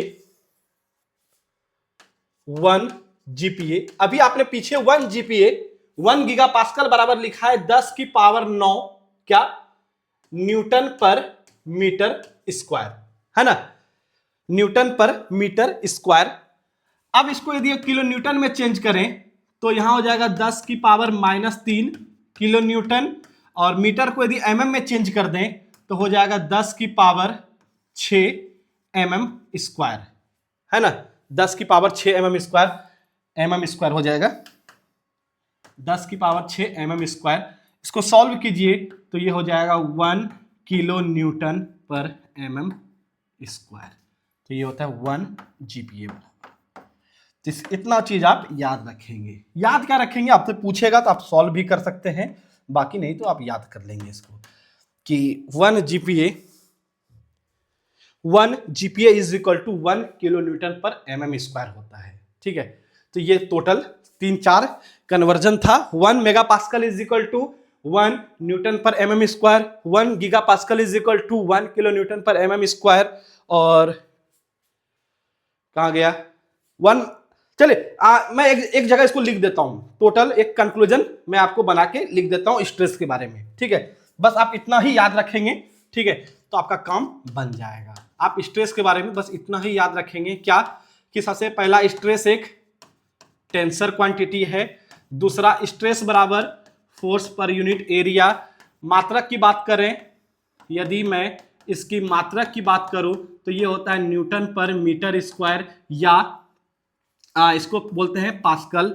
1 pascal is equal to 1 newton per metre square, 1 mega pascal is equal to 10 की पावर 6 newton per metre square, 1 giga pascal is equal to 10 की पावर 9 न्यूटन पर मीटर स्क्वायर, और 1 mega pascal is equal to 1 mega pascal is equal to 1 newton per mm square, और 1 giga pascal is equal to 1 kilo newton per mm square. चलिए बस इतना को एक, हाँ सही है खान साहब, आप बस इसको सॉल्व करेंगे, ठीक है। हो सकता है कि आपको समझ में या कहीं लिखने में मिस्टेक हो गया हो, या थोड़ा सा आपको समझ में ना आया हो, बाकी मैंने रिजल्ट सारा सही लिखा है, ठीक है, रिजल्ट सारा सही लिखा है। हमने उसको एक जगह पे कर भी दिया, बस आप इस पेज को ध्यान में रखेंगे, इस पेज को ध्यान में रखेंगे। चलिए, स्ट्रेस में कोई भी प्रॉब्लम है तो बताइए, तो हम लोग आगे की तरफ अब बढ़ेंगे। स्ट्रेस में यदि कोई प्रॉब्लम है तो बताइए, हम लोग आगे की तरफ बढ़ेंगे।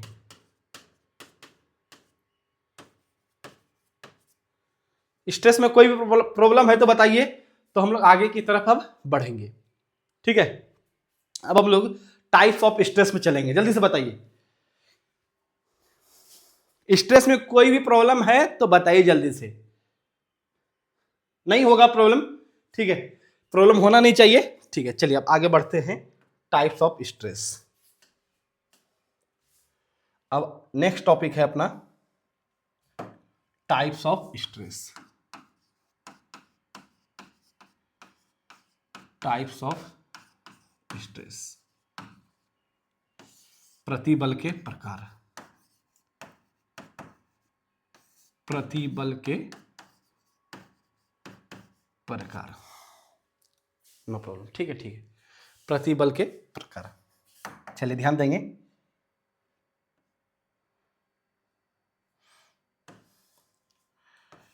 जो स्ट्रेस है, ये स्ट्रेस जनरली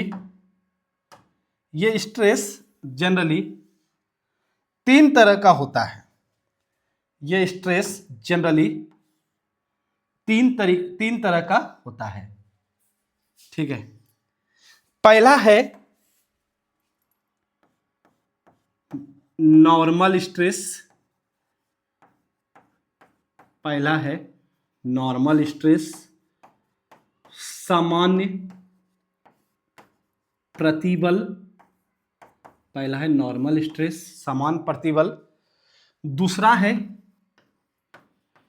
शियर स्ट्रेस, इसको बोलते हैं कर्तन प्रतिबल, कर्तन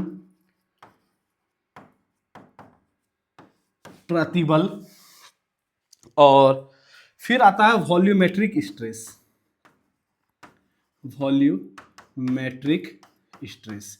वॉल्यूमेट्रिक स्ट्रेस को क्या बोलते हैं हिंदी में, एक बार बता दीजिए जल्दी से। वॉल्यूमेट्रिक स्ट्रेस को क्या बोलते हैं हिंदी में बता दीजिए, नहीं तो फिर हमको देखना पड़ेगा हिंदी क्या है। वॉल्यूमेट्रिक स्ट्रेस को क्या बोलते हैं हिंदी में बता दीजिए एक बार, कोई भी। टेंसाइल, शियर एंड नॉर्मल, नहीं नहीं सिर्फ नहीं बिल्कुल नहीं। आप मैं जो बता रहा हूं सिर्फ आप ये बताइए, बाकी मैं डिस्कस करता हूं, हर चीज डिस्कस करूंगा, ठीक है। आप सिर्फ थोड़ा सा गलत है, टेंसाइल और नॉर्मल एक ही फोर्स है भाई, टेंसाइल फोर्स और नॉर्मल फोर्स एक ही है। अभी हम लोग पढ़ेंगे, सिर्फ मुझे ये बताइए कि वॉल्यूमेट्रिक स्ट्रेस को हिंदी में क्या बोलते हैं, जल्दी से बता दीजिए। हाँ, आयतनिक प्रतिबल, ठीक है, आयतनिक प्रतिबल, ठीक है, आयतनिक प्रतिबल,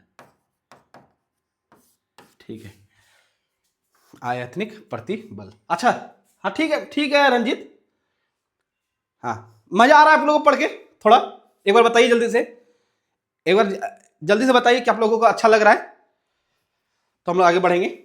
आयतनिक प्रतिबल, चलिए ध्यान दीजिएगा थोड़ा सा, एक अभी जो एक लाइन आपको लिखने जा रहे हैं, इस चीज को बस थोड़ा सा ध्यान रखेंगे, आपको डायरेक्ट समझ में आ जाएगा, ठीक है। नॉर्मल स्ट्रेस में, ठीक है, नॉर्मल स्ट्रेस में मैं यहां पे लिख रहा हूं, इसको गंदा करना नहीं चाह रहे, चलिए इधर ही कहीं लिखते हैं। ये जो मैं कुछ लाइन लिखने जा रहा हूं, इसको याद रखेंगे। नॉर्मल स्ट्रेस में भाई लेंथ चेंज होता है, याद रहेगा, नॉर्मल स्ट्रेस के कारण, ठीक है, नॉर्मल स्ट्रेस में लेंथ चेंज होता है, ठीक है। शियर स्ट्रेस में से लेंथ मत लिखिए इसको, लेंथ अच्छा वर्ड नहीं है, लेंथ से भी अच्छा वर्ड मेरे पास मिल गया, याद आ गया, डायमेंशन, लेंथ से भी अच्छा वर्ड है, डायमेंशन चेंज होता है। नॉर्मल स्ट्रेस में डायमेंशन चेंज होता है, डायमेंशन का मतलब है लंबाई चेंज होगा या चौड़ाई चेंज होगा, है ना, मतलब आप फोर्स लगा रहे हैं तो वो फोर्स कोई ऑब्जेक्ट लंबा हो जाएगा या छोटा हो जाएगा, है ना। तो नॉर्मल स्ट्रेस में डायमेंशन चेंज होता है, शियर स्ट्रेस में शेप चेंज होता है, और वॉल्यूमेट्रिक स्ट्रेस में आयतन चेंज होता है, ठीक है। ये आपके उतना ये डिटेल में ये पढ़ना नहीं है, हम लोग को थोड़ा सा जो पढ़ना है वो नॉर्मल स्ट्रेस और शियर स्ट्रेस पढ़ना है, ठीक है। आया समझ में, एक ओवरव्यू आया समझ में ये चीज कि नॉर्मल स्ट्रेस में डायमेंशन चेंज होता है, शियर स्ट्रेस में शेप चेंज होता है, और वॉल्यूमेट्रिक स्ट्रेस में आयतन चेंज होता है। शेप चेंज होता है मतलब कि आप फोर्स लगाए हैं, किसी का स्ट्रक्चर बिगड़ गया, ठीक है, तो वो शियर स्ट्रेस के कारण होता है, वो कर्तन प्रतिबल के कारण होता है, ठीक है, कर्तन प्रतिबल में होता है। आया समझ में। एक चीज आप कुछ वर्ड आप मेरा सुन रहे होंगे यहाँ पे, ठीक है, आप लोग शायद आप पूछ नहीं रहे हैं या पूछना नहीं चाह रहे हैं या समझ नहीं पा रहे हैं। मैं बार बार बोल रहा हूं कि नॉर्मल स्ट्रेस में डायमेंशन चेंज होता है, जबकि आपको पूछना चाहिए कि सर आप ऐसा क्यों नहीं बोल रहे हैं कि नॉर्मल स्ट्रेस के कारण डायमेंशन चेंज होता है, शियर स्ट्रेस के कारण शेप चेंज हो रहा है। आप बार बार ये क्यों बोल रहे हैं कि नॉर्मल स्ट्रेस में डायमेंशन चेंज होता है, कि नॉर्मल स्ट्रेस के कारण डायमेंशन चेंज होता है, आप ऐसा क्यों नहीं बोल रहे हैं? आप लोगों ने कोई पूछा नहीं अभी तक ये बात, या पूछेंगे तभी बताएंगे, ऐसे तो नहीं बताने जा रहे हैं। मैंने बोला, मैं बार बार ये बोल रहा हूं, मेरा जो कहना है कि नॉर्मल स्ट्रेस में डायमेंशन चेंज होता है, लेकिन आपके दिमाग में यह क्वेश्चन आना चाहिए कि सर नॉर्मल स्ट्रेस के कारण डायमेंशन चेंज होता है। आप बार बार ये वर्ड क्यों नहीं बोल रहे हैं? अब सबसे पहली बात, आप लोग इस चीज को दिमाग से हटा लेंगे। अब लोड और स्ट्रेस में हम लोग सोम में लोड और स्ट्रेस सेम चीज है भाई, इस बात को आप लोग याद रखेंगे। सोम में लोड और स्ट्रेस सेम चीज है, बस लोड को एरिया से भाग कर देंगे तो वो स्ट्रेस बन जाएगा। ठीक है, लोड और स्ट्रेस सेम चीज है, बस लोड को एरिया से भाग देंगे तो स्ट्रेस बन जाएगा। ठीक है, इससे आपको घबराना नहीं है सोम में, क्योंकि शिव कुमार बोल रहे हैं कि लोड के कारण, आप लोड बोले या स्ट्रेस बोले सिर्फ एक ही चीज है। आप यदि मैकेनिक्स में लोड बोलिएगा तो वो फोर्स होता है, मैकेनिक्स में लोड बोलिएगा तो फोर्स होता है जिसका मात्रक न्यूटन होता है। अब यहां भी लोड बोलिएगा होता तो फोर्स ही है, लेकिन हम यहां पे सोम में उस लोड को स्ट्रेस समझते हैं और उसका मात्रक न्यूटन पर मीटर स्क्वायर होता है। आया समझ में? मेरा सवाल आप लोग पूछे कि सर ऐसा क्यों, आप ये क्यों नहीं बोल रहे हैं कि नॉर्मल स्ट्रेस के कारण डायमेंशन चेंज होता है? आप बार बार ये क्यों बोल रहे हैं कि नॉर्मल स्ट्रेस में डायमेंशन चेंज होता है? नॉर्मल स्ट्रेस में डायमेंशन चेंज होता है, शियर स्ट्रेस में शेप चेंज होता है, और वॉल्यूमेट्रिक स्ट्रेस में आयतन चेंज होता है। अरे कोई तो पूछो यार, क्वेश्चन भी मैं ही बता रहा हूं, आंसर भी फिर मैं ही बताऊंगा, जल्दी से कोई तो पूछे, लिखे तो कोई तो लिखे, क्यों? अरे कोई तो लिखो भाई, क्यों बताइए सर। हाँ अब आया ना बात, चलिए समझेंगे।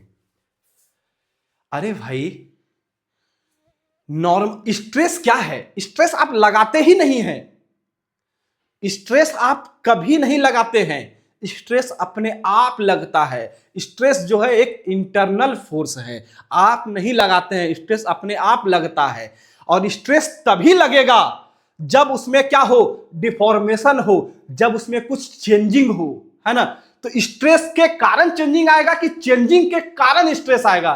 कमेंट कीजिए, स्ट्रेस के कारण चेंजिंग आएगा कि चेंजिंग के कारण स्ट्रेस आएगा? आप ही बताइए एक बार, कमेंट कीजिए एक बार जल्दी से कि स्ट्रेस के कारण चेंजिंग होगा या चेंजिंग के कारण स्ट्रेस होगा। जल्दी से बोलिए,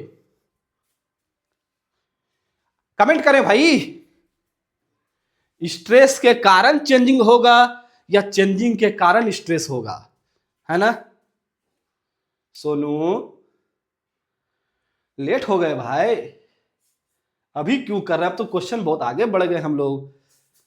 चेंजिंग के कारण स्ट्रेस होगा, बिल्कुल सही है रंजीत भाई, बिल्कुल सही है। चेंजिंग के कारण मेरा क्या होगा, स्ट्रेस होगा। तो हम कैसे बोल दें कि नॉर्मल स्ट्रेस के कारण डायमेंशन चेंज होता है?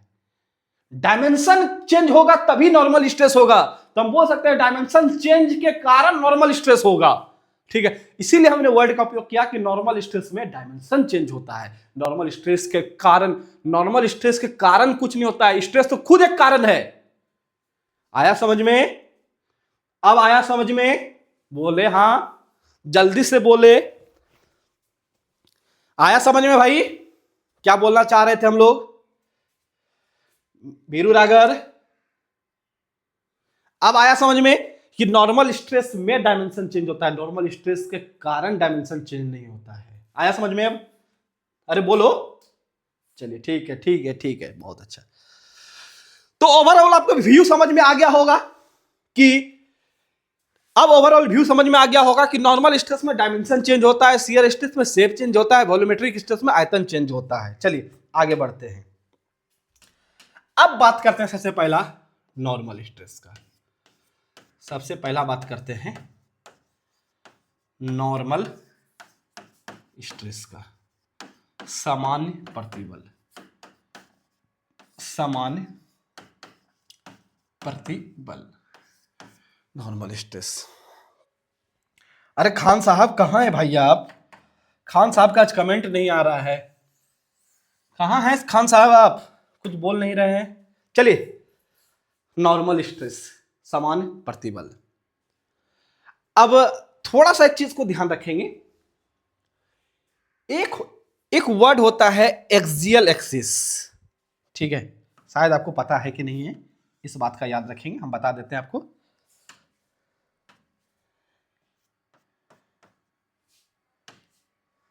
एक वर्ड आता है एक्सियल एक्सिस, चलिए इसको समझा देते हैं आपको। एक्सियल एक्सिस क्या होता है भाई? Axial axis. ये जो एक्सिस है, इस एक्सिस को बोलते हैं एक्सियल एक्सिस। ठीक है, एक्सियल एक्सिस। एक्सियल एक्सिस क्या होता है कि लंबाई के दिशा में, मतलब जिधर भी लंबा ज्यादा हो, लंबाई के दिशा में सेंटर से गुजरने वाली रेखा को एक्सियल एक्सिस बोलते हैं। ये सब डेफिनेशन याद नहीं रखना है, ये सब चीज काम का चीज नहीं है, बस आप ये ध्यान रखिए कि इसको बोलते हैं एक्सियल एक्सिस। जिधर भी लंबाई ज्यादा है, जिधर भी लंबाई ज्यादा है, उधर की तरफ सेंटर से होकर गुजरने वाली रेखा एक्सियल एक्सिस कहलाता है। उसको क्या बोलते हैं? एक्सियल एक्सिस बोलते हैं। समझ में? क्या बोलते हैं उसको? Axial axis. और एक्सियल एक्सिस के परपेंडिकुलर एक्सिस को, एक्सियल एक्सिस के लंबवत एक्सिस को हम लोग ट्रांसवर्स एक्सिस बोलते हैं। क्या बोलते हैं? ट्रांसवर्स एक्सिस बोलते हैं। ठीक है, ट्रांसवर्स एक्सिस बोलते हैं। एक्सियल एक्सिस जिधर भी लंबाई ज्यादा है, उसके दिशा में खींचा गया एक रेखा सेंटर से, उसको हम लोग क्या बोलते हैं? एक्सियल एक्सिस बोलते हैं। जैसे कि ये देखिए, जैसे मान लीजिए ये ऑब्जेक्ट है ना। अब इसका यदि हमको एक्सियल एक्सिस बनाना हो, यदि इसका एक्सियल एक्सिस बनाना हो, तो लंबाई इधर ज्यादा है ना, तो इसको यहां से सेंटर रेखा खींच देंगे तो ये मेरा कहलाएगा एक्सियल एक्सिस। ठीक है, जैसे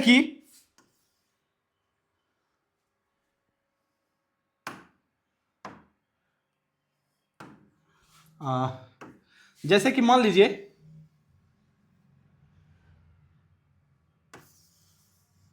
ये मेरा कोई ऑब्जेक्ट है ना, और इस ऑब्जेक्ट का लंबाई की दिशा में यदि एक एक्सिस खींच दे तो ये मेरा कहलाएगा एक्सियल एक्सिस। ये मेरा क्या कहलाएगा? एक्सियल एक्सिस, है ना। तो ये मेरा एक्सियल एक्सिस है। और एक्सियल एक्सिस के लंबवत, है ना, ये एक्सियल एक्सिस है, इसके लंबवत यदि हम रेखा खींचेंगे तो ये मेरा कहलाएगा ट्रांसवर्स एक्सिस। यदि इसके लंबवत एक रेखा खींचेंगे तो ये कहलाएगा मेरा ट्रांसवर्स एक्सिस। ठीक है, सिर्फ इस दो वर्ड को याद रखेंगे, क्या? एक्सियल एक्सिस और ट्रांसवर्स एक्सिस। क्या ये दो वर्ड को आप याद रहेगा? जल्दी से बताइए, क्या ये दो वर्ड याद रहेगा आपको कि लंबाई की दिशा में जो एक रेखा होता है उसको हम एक्सियल एक्सिस बोलते हैं, उसके 90 डिग्री पे खींचा गया रेखा को क्या बोलते हैं? ट्रांसवर्स एक्सिस बोलते हैं। याद रहेगा। चलिए ठीक है, अब ध्यान देंगे। हम लोग थे यहां पे क्या? नॉर्मल फोर्स पे ध्यान देंगे। नॉर्मल फोर्स क्या चीज होता है समझिए। ये कोई एक ऑब्जेक्ट है, ये कोई ऑब्जेक्ट है, इसके ऊपर आप फोर्स लगा रहे हैं, इसके ऊपर आप फोर्स लगा रहे हैं।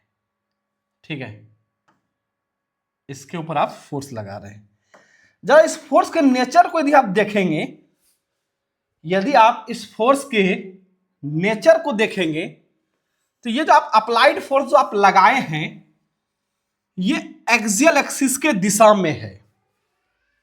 ये जो आप फोर्स लगाए हैं P, ये जो आप फोर्स लगाए हैं P इस एक्सियल एक्सिस के दिशा में है। बोलिए हाँ, एक्सियल एक्सिस के दिशा में है। बोलिए हाँ, है ना, एक्सियल एक्सिस के दिशा में है। जरा समझेंगे, बस यहां से घुमा फिरा के क्वेश्चन आ सकता है, इसीलिए मैं इसके ऊपर समय दे रहा हूं सतीश। ठीक है, यहां से घुमा फिरा के पूछ सकता है क्वेश्चन। यही सेम डायग्राम है, ये है। ठीक है, चलिए मैं इसका साइड व्यू भी बना देता हूं, साइड व्यू भी मैं इसका बना देता हूं।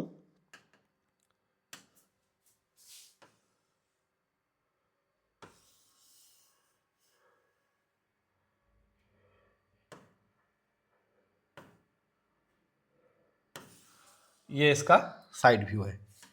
ठीक है, ये इसका साइड व्यू है। आया समझ में? चलिए मैं इस पर रेखा भी खींच देता हूं आपके लिए।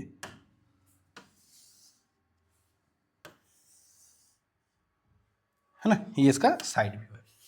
ध्यान दीजिएगा, बस इतना सा समझना है आपको, बहुत बेहतरीन चीज है कि ये जो मेरा ऑब्जेक्ट आपको दिख रहा है इसके ऊपर हमने फोर्स लगाया है। तो अब बस मैं यहां फोर्स लगा रहा हूं, इस साइड फोर्स अभी नहीं, एक ही तरफ लगा रहा हूं, बाकी लगेगा दोनों तरफ, मैं एक ही तरफ लगा रहा हूं। ये जो फोर्स है इस एक्सियल एक्सिस के दिशा में है। ये जो हमने फोर्स लगाया है भाई, ये एक्सियल एक्सिस के क्या है, दिशा में है। लेकिन जरा मैं आपको ये भाग दिखाना चाहता हूं। ये मेरा फोर्स है और इस सरफेस पे लग रहा है।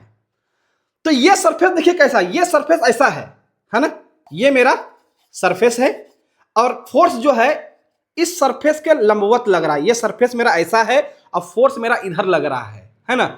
तो यहां पे दो बात है, यहां दो तरीके से बोला जाता है कि ऐसा फोर्स जो एक्सियल एक्सिस के दिशा में लगे या नॉर्मल क्या कहते हैं, सरफेस एरिया के परपेंडिकुलर लगे, लंबवत लगे। ये मेरा सरफेस एरिया है ना, तो इसके क्या लग रहा है, परपेंडिकुलर लग रहा है। मतलब ये सरफेस एरिया है। देखिए मैं आपको यदि सरफेस एरिया का समझा दूं, कहां पे है देखिएगा, ये सरफेस एरिया है ना, ये जो देख रहे हैं ये सरफेस एरिया है। ये काला पेन को आप सरफेस एरिया समझिए, है ना, ये काला पेन मेरा सरफेस एरिया है ना। और ये मेरा जो ब्लू पेन है ये मेरा फोर्स है। तो बताइए फोर्स और सरफेस एरिया के बीच में कितना एंगल है, 90 डिग्री का एंगल है। कितना एंगल है, 90 डिग्री का है ना। तो यहां पर नॉर्मल फोर्स को दो तरह से डिफाइन किया गया है। क्या कि या तो मेरा फोर्स जो है, जो मेरा अप्लाइड फोर्स है, अप्लाइड फोर्स जो है वो अप्लाइड फोर्स एक्सियल एक्सिस के दिशा में होना चाहिए, या इसी को दूसरे शब्द में बोला गया है, या इसी को दूसरे शब्द में बोला गया है कि अप्लाइड फोर्स जो है वो मेरा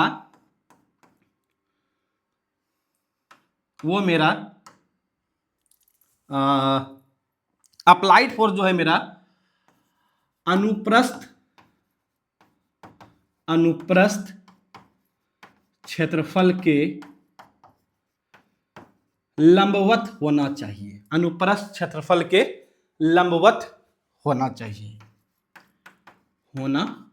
दोनों एक ही बात है, अनुप्रस्थ क्षेत्रफल के लंबवत होना चाहिए। और चूंकि यहां लंबवत बोला गया है, लंबवत को ही इंग्लिश में नॉर्मल बोलते हैं, लंबवत को ही इंग्लिश में नॉर्मल बोलते हैं, इसीलिए इसको हम लोग नॉर्मल फोर्स बोलते हैं।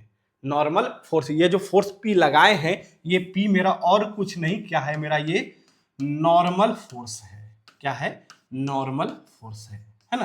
तो नॉर्मल फोर्स को समझने में कोई प्रॉब्लम, कि नॉर्मल फोर्स या तो एक्सियल एक्सिस के दिशा में बोलेंगे, एक ही बात है, या जो मेरा जो ये सरफेस है ना, इसी सरफेस पे हम क्या लगा रहे हैं भाई, फोर्स लगा रहे हैं, है ना। तो इस सरफेस के क्या है, ये 90 डिग्री पे है, ठीक है। तो इसको भी हम लोग क्या बोलते हैं, नॉर्मल फोर्स बोलते हैं। दोनों एक ही चीज है। क्या ये बात आया समझ में?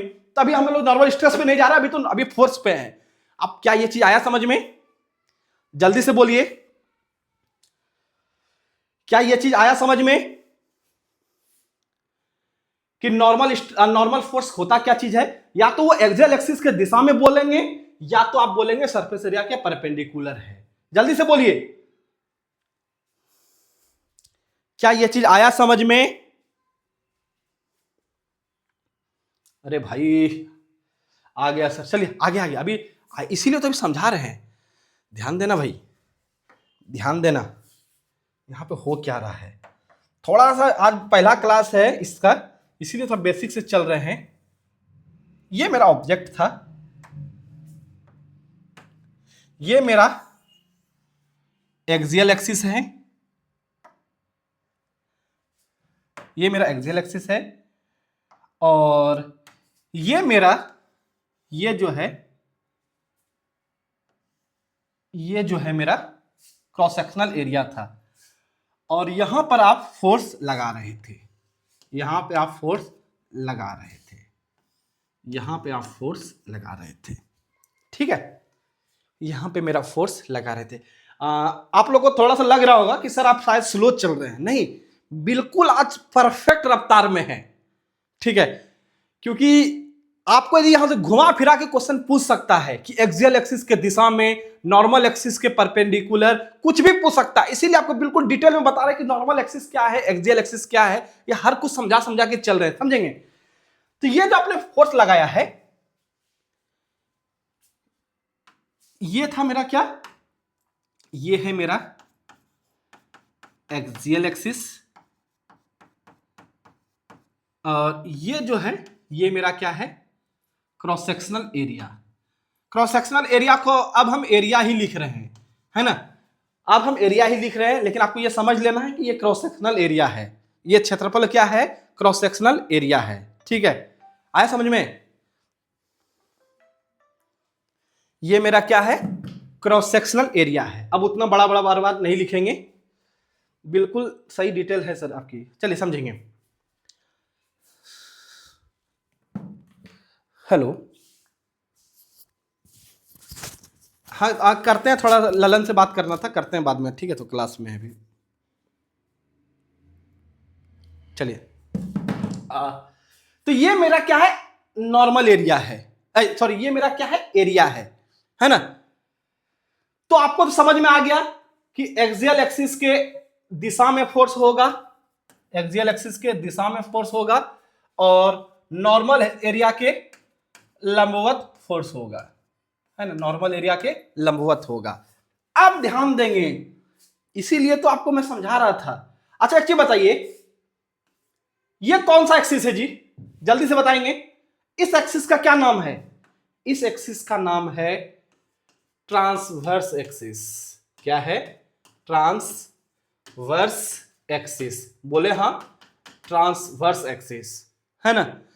तो अब जो ये फोर्स है, ऐसा भी हो सकता है कि ये ट्रांसवर्स एक्सिस और ये जो एरिया था, दोनों देखिए एक ही दिशा में है ना, ये भी एरिया है और ये मेरा ट्रांसवर्स एक्सिस है। तो ऐसा भी बोल सकते हैं कि क्या था, एरिया के लंबवत, तो ट्रांसवर्स एक्सिस के भी लंबवत होगा। तो आपको यहां तीन तरह से बोल सकता है, तीन तरीके से बोल सकता है कि एक फोर्स है जो कि एक्सियल एक्सिस के दिशा में लग रहा है, इसका मतलब है नॉर्मल फोर्स की बात कर रहा है। ऐसे बोल सकता है कि एक फोर्स है जो कि क्रॉस सेक्शनल एरिया के लंबवत लग रहा है, क्रॉस सेक्शनल एरिया के लंबवत लग रहा है, तब भी समझना कि ये क्या है, नॉर्मल फोर्स है। ऐसा भी बोल सकता है कि एक फोर्स है ना, एक फोर्स है जो कि ट्रांसवर्स एक्सिस के लंबवत है, मतलब ये मेरा ट्रांसवर्स एक्सिस है ना, ट्रांसवर्स एक्सिस।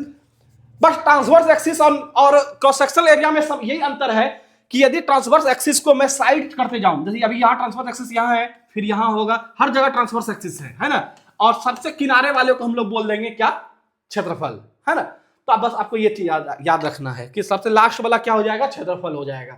तो ट्रांसवर्स एक्सिस के भी क्या होगा, वो परपेंडिकुलर होगा। तो क्वेश्चन में आपको घुमा फिरा के पूछ सकता है कि ये नॉर्मल फोर्स कौन सा है। तो नॉर्मल फोर्स पहचानने जान गए आप लोग, जल्दी से बोलिए, क्या नॉर्मल फोर्स पहचानने जान गए। नॉर्मल फोर्स को पहचानने का तीन तरीका है, एक्सियल फोर्स के दिशा में लगेगा, क्षेत्रफल के परपेंडिकुलर लगेगा, या ट्रांसवर्स के परपेंडिकुलर लगेगा। जल्दी से कमेंट कीजिए, क्या नॉर्मल फोर्स को पहचानने जान गए, तो आगे चलेंगे। चलिए ठीक है, नॉर्मल फोर्स को पहचानने आप लोग जान गए, बिल्कुल सही है। अब आगे चलते हैं। तो हम लोग थे भाई कहां पे, नॉर्मल स्ट्रेस में, ठीक है। तो अभी हमने बताया कि स्ट्रेस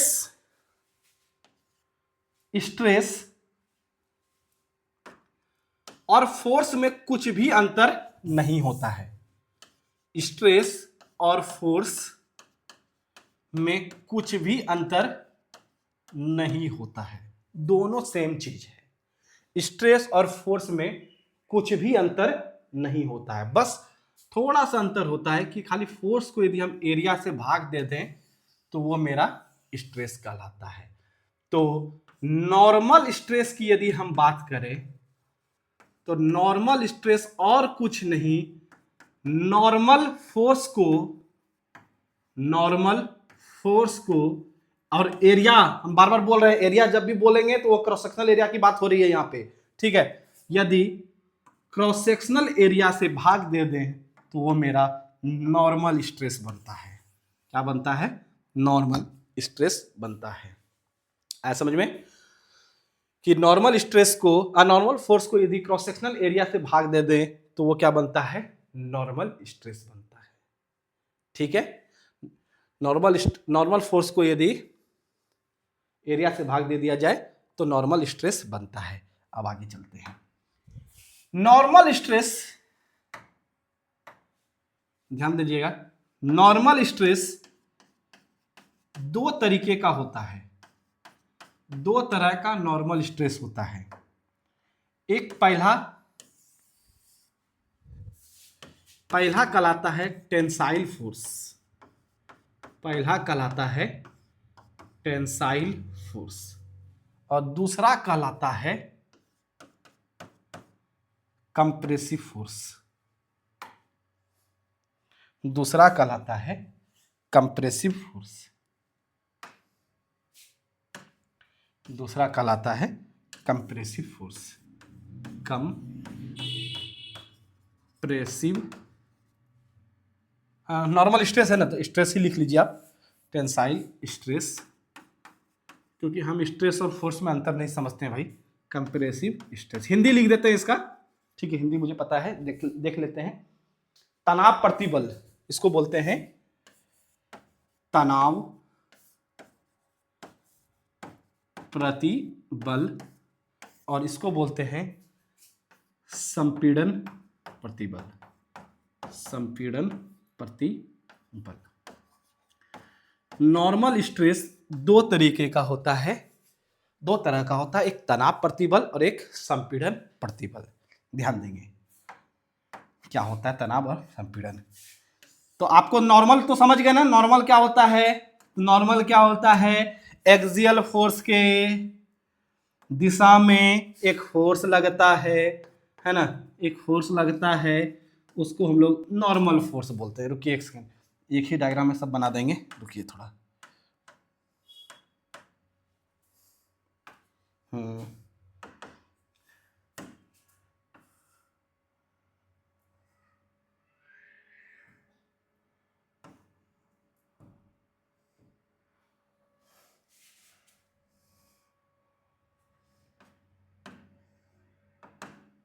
दो मिनट कलर कर दे भाई, ध्यान देंगे।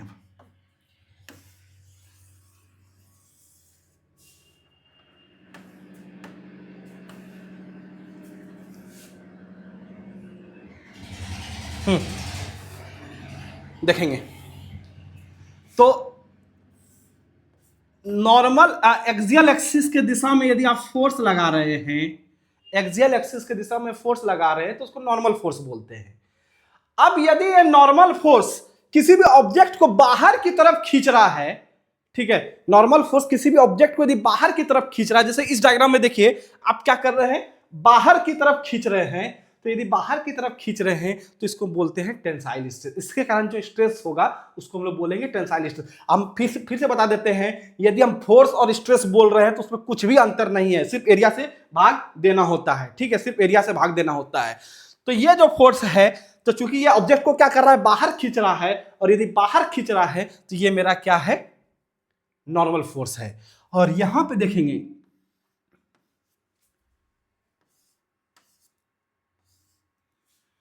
यहां पर देखिएगा, इस केस में एक्सियल एक्सिस के दिशा में तो लग रहा है, एक्सियल एक्सिस के दिशा में तो लग रहा है, लेकिन ये ऑब्जेक्ट को क्या कर रहा है, अंदर की तरफ दाब रहा है, तो ये मेरा कहलाता है कंप्रेसिव स्ट्रेस। ये क्या कहलाता है, कंप्रेसिव स्ट्रेस, ठीक है, ये क्या कहलाता है, कंप्रेसिव स्ट्रेस। अच्छा एक चीज थोड़ा सा एक चीज बताएंगे, आप लोग जब मोमेंट पढ़ रहे थे फिजिक्स में, मैकेनिक्स में, तो मोमेंट में याद कीजिए कि हम लोग क्या लेते थे, एंटी क्लॉकवाइज और क्लॉकवाइज लेते थे ना, वहां पे लेते थे एंटी क्लॉकवाइज, एंटी क्लॉकवाइज को हम लोग पॉजिटिव लेते थे और क्लॉकवाइज को हम लोग नेगेटिव लेते थे, क्लॉकवाइज को हम लोग नेगेटिव लेते थे, है ना। और एक चीज याद रखेंगे, ठीक है। अच्छा ये जो एंटी क्लॉकवाइज और क्लॉकवाइज होता था मोमेंट, ये मोमेंट हमेशा आपके कॉपी के ऊपर या कॉपी के नीचे होता था, मेरे बोर्ड के बाहर या बोर्ड के अंदर होता था, ठीक है। वहां पर हम बताना भूल गए थे आपको, अब बता देते हैं कि यदि एंटी क्लॉकवाइज है तो एंटी क्लॉकवाइज को हम लोग इस तरीके से साइन से भी उपयोग करते हैं और क्लॉकवाइज को इस तरीके के साइन से उपयोग करते हैं, है ना। इसका मतलब है कि यदि एक घेरा बना के बिंदा दे रहे हैं, इसका मतलब है कि मेरा जो डायरेक्शन है वो बोर्ड के बाहर है, मतलब आपके कॉपी के ऊपर है। और यदि इस तरह से गोल बनाकर यदि कटम कुटा का दे रहे हैं, मतलब अंदर कटान का चिन्ह दे रहे हैं, तो ये अंदर की तरफ जा रहा है, ठीक है। आया समझ में? तो इस बात को खाली इस बात को याद रखेंगे, ध्यान देंगे। यदि मैं इस जगह बात करूं, इसके साइड व्यू में बात करूं, तो साइड व्यू में फोर्स कहां लगता है, याद रखेंगे। साइड व्यू में ये ऑब्जेक्ट है और ये इसका साइड व्यू है ना, या क्रॉस सेक्शनल एरिया है। तो क्रॉस सेक्शनल एरिया में 90 डिग्री पे फोर्स लगता है। 90 डिग्री पे फोर्स लगने का मतलब है कि आपकी कॉपी के ऊपर लगेगा या नीचे लगेगा, या मेरे बोर्ड के ऊपर लगेगा या नीचे लगेगा।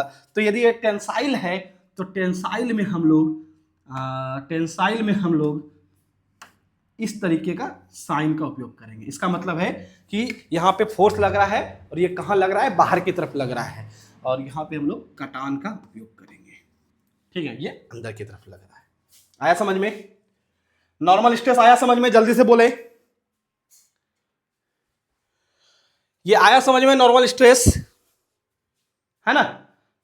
फोर्स आपका देखिएगा, आपको हम बोले हैं कि इस एरिया के जो क्रॉस सेक्शनल एरिया है इसके परपेंडिकुलर लग रहा है ना, इसके और डॉट दिए मतलब बाहर की तरफ लग रहा है। यही तो हो रहा था कि जब आप इसको देख रहे हैं तो ये आपका क्रॉस सेक्शनल एरिया है और इसके परपेंडिकुलर आपको फोर्स बाहर लग रहा था, है ना।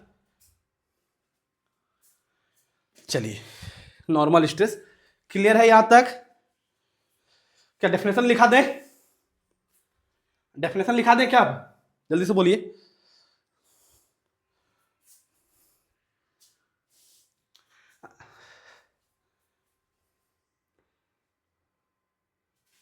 चलिए ठीक है यहां तक। तो हम लोग बेसिकली यहां पे थे, भाई यहां पे थे क्या, स्ट्रेस तीन तरह का होता है। पहला नॉर्मल स्ट्रेस, दूसरा शियर स्ट्रेस और तीसरा वॉल्यूमेट्रिक स्ट्रेस। नॉर्मल स्ट्रेस में आपका डायमेंशन चेंज होता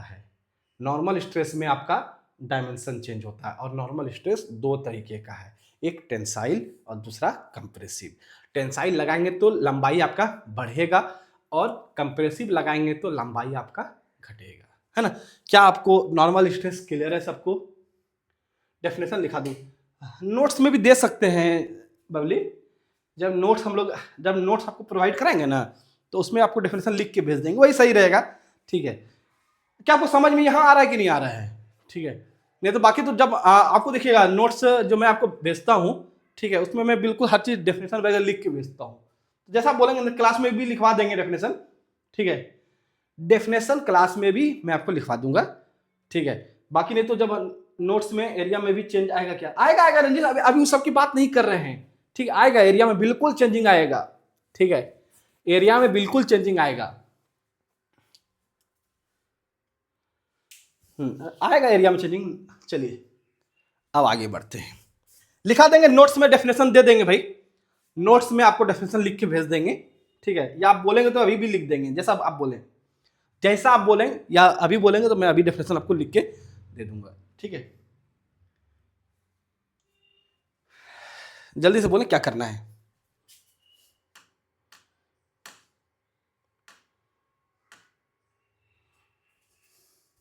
जल्दी से बोलिए क्या करना है।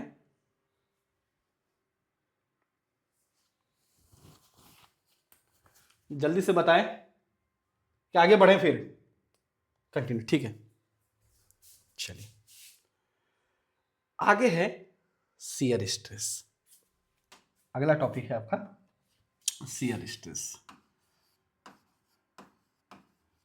शियर स्ट्रेस नोट्स में दे देना, हाँ ठीक है, ठीक है, हाँ ठीक है कुमार जी, बिल्कुल ठीक है। शियर स्ट्रेस को हम लोग बोलते हैं कर्तन बल। शियर स्ट्रेस को बोलते हैं कर्तन बल। सबसे पहला ये बताइए सभी लोग शियर स्ट्रेस में क्या होता है, जैसे कि नॉर्मल स्ट्रेस में डायमेंशन चेंज होता है, शियर स्ट्रेस में क्या होता है, जल्दी से बताइए। शियर स्ट्रेस में क्या होता है, जल्दी से बताएं। नॉर्मल स्ट्रेस में डायमेंशन चेंज होता है, शियर स्ट्रेस में क्या होता है, जल्दी से बताइए क्या होता है भाई। हाँ, शियर स्ट्रेस में क्या होता है।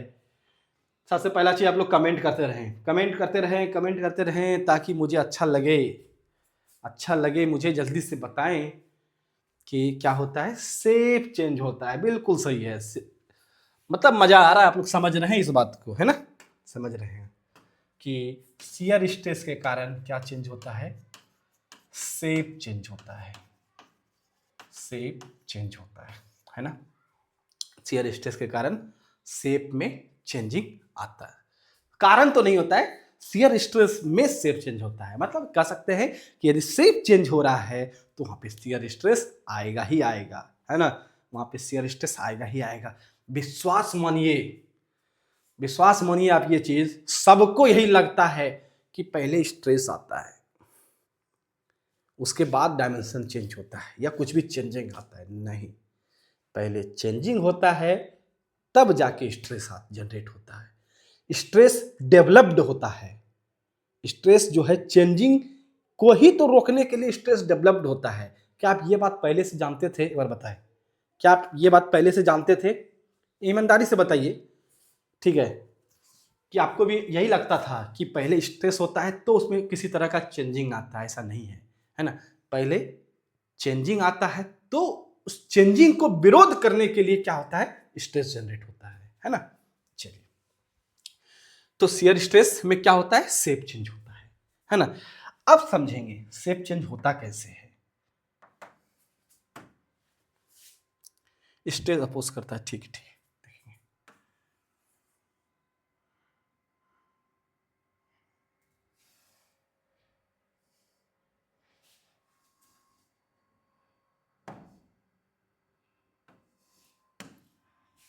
देखेंगे। ये मेरा कोई ऑब्जेक्ट है, ये मेरा कोई ऑब्जेक्ट है ना, और ये मेरा एक्सियल एक्सिस है। हम हर कुछ एक्सियल एक्सिस से ही समझा देंगे। ये मेरा क्या है, एक्सियल एक्सिस है, ठीक है। यदि एक्सियल एक्सिस के परपेंडिकुलर यदि कोई फोर्स लगेगा, एक्सियल एक्सिस के परपेंडिकुलर यदि कोई इस वर्ड से बेहतर वर्ड है कि ये जो लाइन था, ये जो लाइन है भाई, इसी को तो हम लोग बोलते हैं ट्रांसवर्स लाइन या क्षेत्रफल का लाइन। इसी को हम लोग बोलते हैं क्षेत्रफल का लाइन या ट्रांसवर्स एक्सिस, ट्रांसवर्स एक्सिस, है ना। तो यदि किसी ऑब्जेक्ट पर ट्रांसवर्स एक्सिस के दिशा में, ये ट्रांसवर्स एक्सिस है ना, ट्रांसवर्स एक्सिस के दिशा में यदि आप कोई फोर्स लगाएं तो ऑटोमेटिक देखिएगा ये एक्सियल एक्सिस के क्या हो गया, लंबवत हो गया। इसका मतलब है कि अब जो हम फोर्स लगा रहे हैं, अब जो आप अप्लाइड फोर्स लगा रहे हैं, अब जो आप अप्लाइड फोर्स लगा रहे हैं, देखिए अप्लाइड फोर्स में कितना तरीके से आपसे पूछ सकता है। पहला, एक्सियल एक्सिस के लंबवत, एक्सियल एक्सिस के लंबवत। दूसरा, एक्सियल एक्सिस के लंबवत। दूसरा, ट्रांसवर्स एक्सिस के दिशा में। ये एक ही बात है, ये सारा एक ही बात है, ट्रांसवर्स एक्सिस के दिशा में। तीसरा, क्षेत्रफल के दिशा में, क्षेत्रफल के दिशा में। ये तीनों भाई एक ही बात है। अप्लाइड फोर्स, आप इस तीनों में से कोई भी बोले, एक ही चीज है। चाहे वो अप्लाइड फोर्स एक्सियल एक्सिस के लंबवत हो, चाहे वो अप्लाइड फोर्स ट्रांसवर्स एक्सिस के दिशा में हो, चाहे वो एक्सियल फोर्स क्षेत्रफल के दिशा में हो, ये एक ही बात है। तो उस केस में आपको क्या लगेगा, शियर स्ट्रेस लगेगा। क्या लगेगा, शियर स्ट्रेस लगेगा, है ना। अभी बताते हैं कि कैसे चेंज होगा। बस पहले ये बात जानिए कि नॉर्मल फोर्स क्या होता था, वहां पे नॉर्मल फोर्स एक्सियल एक्सिस के दिशा में लगता था, ट्रांसवर्स एक्सिस के लंबवत और क्षेत्रफल के लंबवत होता था, कौन, नॉर्मल फोर्स। जबकि शियर फोर्स जो है, मतलब अप्लाइड फोर्स, जो शियर फोर्स आप जो ये फोर्स लगा रहे हैं, है ना, ये जो फोर्स लगा रहे हैं, है ना, ये जो फोर्स लगा रहे हैं, ये फोर्स मेरा एक्सियल एक्सिस के, ये मेरा एक्सियल एक्सिस है, इसके लंबवत होगा, या नहीं तो ट्रांसवर्स एक्सिस के दिशा में बोलिए, या नहीं तो क्षेत्रफल के दिशा में बोलिए, है ना। एक ही बात है, एक ही बात है, आया समझ में। आगे ध्यान दीजिएगा, जब आप इसके ऊपर फोर्स लगा रहे होंगे, जब आप इसके ऊपर फोर्स लगा रहे होंगे, आपको पता है कि यहां पे क्या चेंज होता है, यहां पर डायमेंशन चेंज होता है, यहां पे क्या, यहां पे शेप चेंज होता है, क्या चेंज होता है, शेप चेंज होता है। तो मतलब पहले ऑब्जेक्ट आपका इस तरीके का था, तो हो सकता है कि जब आप इसके ऊपर स्ट्रेस लगा रहे हो तो ये ऑब्जेक्ट कुछ इस तरीके का हो जाए, जब आप फोर्स लगा रहे हो तो ये ऑब्जेक्ट कुछ इस तरीके का हो सकता है, ठीक है। तो यहाँ पे एक्चुअली क्या चेंज हो रहा है, शेप चेंज हो रहा है, आया समझ में। यहाँ पे एक्चुअली क्या चेंज हो रहा है, शेप चेंज हो रहा है ना। यहाँ पे क्या चेंज हो रहा है, शेप चेंज हो रहा है, आया समझ में। इसको आप क्या कर दिए, शेप चेंज कर दिए। और शेप चेंज करने को हम लोग यहाँ पे एक स्पेशल वर्ड का उपयोग करते हैं, डिस्टॉर्शन। डिस्टॉर्शन, इस एक स्पेशल वर्ड का उपयोग करते हैं, क्या, डिस्टॉर्शन, है ना। ऑब्जेक्ट मेरा क्या हो गया, डिस्टॉर्ड हो गया, मतलब उसका ऑब्जेक्ट का शेप क्या हो गया, चेंज हो गया, आया समझ में। आया समझ में शियर स्ट्रेस। तो शियर स्ट्रेस पहले लगता कैसे है, ये आया समझ में कि उस केस में आप अप्लाइड फोर्स को क्या करते हैं, नॉर्मल एक्सिस के क्या कहते हैं, एक्सियल एक्सिस के लंबवत लगाते हैं, या ट्रांसवर्स एक्सिस के दिशा में लगाते हैं, या क्षेत्रफल के दिशा में लगाते हैं, ठीक है। तथा उससे क्या होता है, ऑब्जेक्ट का शेप क्या होता है, चेंज हो जाता है, ऑब्जेक्ट का शेप चेंज हो जाता है। बोलिए कोई दिक्कत है इसमें। इसमें एक्सियल एक्सिस के पैरेलल भी तो लग सकता है अप्लाइड फोर्स, हाँ जी, एक्सियल एक्सिस के पैरेलल भी लग सकता है, बिल्कुल सही बात है, लग सकता है, ठीक है। इसीलिए तो हम बार बार इस वर्ड को हटा रहे थे। आपने जब आप कोशिश जब किए होंगे, जब आप सुने होंगे, तो हमने एक्सियल एक्सिस जरूर बनाया था, लेकिन हमने शुरू यहाँ से किया था, ट्रांसवर्स एक्सिस के दिशा में लगता है, ठीक है, ट्रांसवर्स एक्सिस के दिशा में लगता है, ठीक है, आया समझ में, बिल्कुल सही है सतीश, मतलब आपका आप बिल्कुल क्लास में बिल्कुल सही बात है, एक्सियल एक्सिस के पैरेलल भी लग सकता है अप्लाइड फोर्स, बिल्कुल बात है, आप यहाँ पे भी फोर्स को लगा सकते हैं, ठीक है, बिल्कुल सही है ना। लेकिन एक्चुअली यहाँ पे क्या है कि मेन जो आपका स्ट्रेस होता है वो ट्रांसवर्स एक्सिस के दिशा में लगता है, ठीक है। और एक्चुअली उससे भी इंपॉर्टेंट क्या है ना, ध्यान दीजिएगा कि जब आप फोर्स लगा रहे हैं तो एक्सियल एक्सिस किसको बोला जा रहा है, ये भी इंपॉर्टेंट है। जैसे इस केस में जो है एक्सियल एक्सिस इधर भी हो सकता है, एक्सियल एक्सिस इधर भी हो सकता है, क्योंकि लंबाई दोनों का क्या है, सेम है, दोनों का लंबाई क्या है, सेम है, आया समझ में। तो ऐसा बात नहीं है, बस आपको ये ध्यान रखना है, आप बिल्कुल सही है सतीश, ठीक है, कि यहाँ पे आप एक्सियल एक्सिस बोल रहे हैं तो यहाँ पर भी आप फोर्स को लगा सकते हैं, बिल्कुल सही है। लेकिन बेसिकली यहाँ पे आप बेहतरीन तरीके से यह कह सकते हैं कि सबसे सही जो इसका स्ट्रेस का जो सबसे सही डेफिनेशन है शियर स्ट्रेस का, कि क्षेत्रफल के दिशा में फोर्स लगता है, क्षेत्रफल के दिशा में फोर्स लगता है, बिल्कुल सही है। स्क्वायर शेप है इसीलिए, हाँ जी हाँ जी, स्क्वायर शेप है इसीलिए सतीश, ठीक है। आप इस तीनों में से सबसे बेहतर जो है वो है क्षेत्रफल के दिशा में फोर्स लगा रहे हैं। जैसे कि आप देखिएगा एक इंपॉर्टेंट चीज, हाँ एक इंपॉर्टेंट चीज यहां पे मैं बताना ही भूल गया, यहां पे क्षेत्रफल जो है ये क्रॉस सेक्शनल एरिया नहीं है, ये क्रॉस सेक्शनल एरिया नहीं है, ठीक है, ये एरिया है, क्रॉस सेक्शनल एरिया नहीं है, ये एरिया है। जैसे कि ये देखिए, ये जो ऑब्जेक्ट है ना, ये जो ऑब्जेक्ट है, ये जो एरिया है, इसको हम लोग क्या बोलेंगे, सिंपल से एरिया बोल रहे हैं, है ना, क्रॉस सेक्शनल एरिया की बात नहीं कर रहे, ये जो एरिया है इसी की बात कर रहे हैं, है ना। तो आप यदि इधर भी फोर्स लगाएंगे तो हो सकता है कि ये ऑब्जेक्ट का शेप क्या हो जाए, चेंज हो जाए, ऑब्जेक्ट का शेप क्या हो जाए, चेंज हो जाए, ठीक है। तो यहाँ पे ये क्रॉस सेक्शनल एरिया नहीं होता है, यहाँ पे सिर्फ एरिया होता है शियर स्ट्रेस के केस में, है ना, शियर स्ट्रेस के केस में सिर्फ एरिया होता है। इसीलिए आपका जो सबसे सटीक एग्जांपल है, सबसे सटीक डेफिनेशन है शियर स्ट्रेस का, ठीक है, वो क्या होता है कि क्षेत्रफल के दिशा में फोर्स लगता है, बस ये याद रखेंगे, है ना। सबसे सटीक एग्जांपल है यहाँ पे क्षेत्रफल के दिशा में फोर्स लगता है। आया समझ में?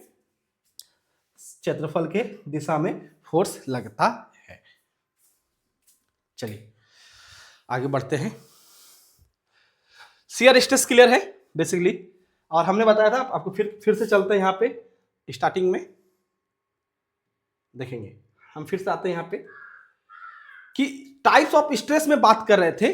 टाइप्स ऑफ स्ट्रेस में नॉर्मल स्ट्रेस, शियर स्ट्रेस और वॉल्यूमेट्रिक स्ट्रेस, है ना। जो वॉल्यूमेट्रिक हमने बताया था कि ये आपके सिलेबस में नहीं है, वॉल्यूमेट्रिक स्ट्रेस आपके सिलेबस में नहीं है। और वॉल्यूमेट्रिक स्ट्रेस को दूसरे शब्द में हम लोग प्रेशर बोलते हैं। और आपको हमने बताया अभी शुरू में कि प्रेशर जनरली हम लोग फ्लूइड में उपयोग करते हैं। फ्लूइड मतलब गैस और लिक्विड में, तो हम लोग गैस और लिक्विड की बात नहीं कर रहे हैं, इसीलिए वॉल्यूमेट्रिक स्ट्रेस की बात नहीं करेंगे। आया समझ में?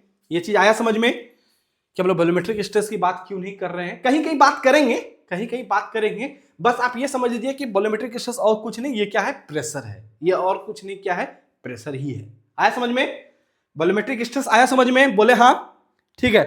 तो नॉर्मल स्ट्रेस में डायमेंशन चेंज होता है, शियर स्ट्रेस में शेप चेंज होता है, और इसमें क्या होता है? आयतन चेंज होता है, ठीक है। और हम लोग यहाँ पे वॉल्यूमेट्रिक स्ट्रेस और कुछ नहीं बात कर रहे हैं, किसकी बात कर रहे हैं? प्रेशर की बात कर रहे हैं। जैसे कि बैलून फुला रहे हैं, जब हम बैलून को फुलाते हैं, है ना, तो उसके अंदर क्या दे रहे हैं जी? फ्लूइड दे रहे हैं, मतलब गैस, हवा भर रहे हैं। हवा भर रहे हैं तो उसका क्या होता है? आयतन चेंज होता है। उसका क्या होता है? आयतन चेंज होता है। तो वो जो हवा दे रहे हैं उसी को हम लोग फिर क्या बोल देंगे? प्रेशर बोल देंगे। उसी को हम लोग क्या बोल देंगे? प्रेशर बोल देंगे। जबकि यदि सही वर्ड का उपयोग किया जाए, है ना, यदि हम लोग 100 में बात करेंगे तो उसको वॉल्यूमेट्रिक स्ट्रेस बोलेंगे। लेकिन वॉल्यूमेट्रिक स्ट्रेस नहीं होता है कि आप फिर बोले ज्यादा पढ़ा लिखा है क्या, ठीक है, तो आपको प्रेशर ही बोलना है उस केस में, है ना, तो उसको प्रेशर ही बोलना है। चलिए और क्लास को चलने देखे, क्लास को और चलने दिया जाए क्या? जल्दी बोलिए, क्लास को और चलने दिया जाए?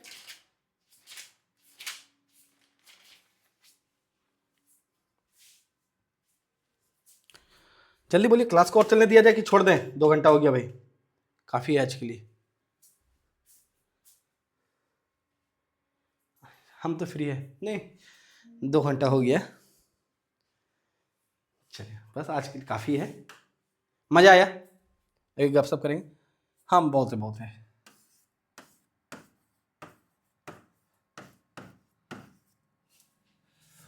चलिए कुछ कहना है, कुछ शिकवा शिकायत है तो बताइए। नहीं रंजित, बस काफी है भाई। रंजित कुछ शिकवा शिकायत है तो बताइए, है ना।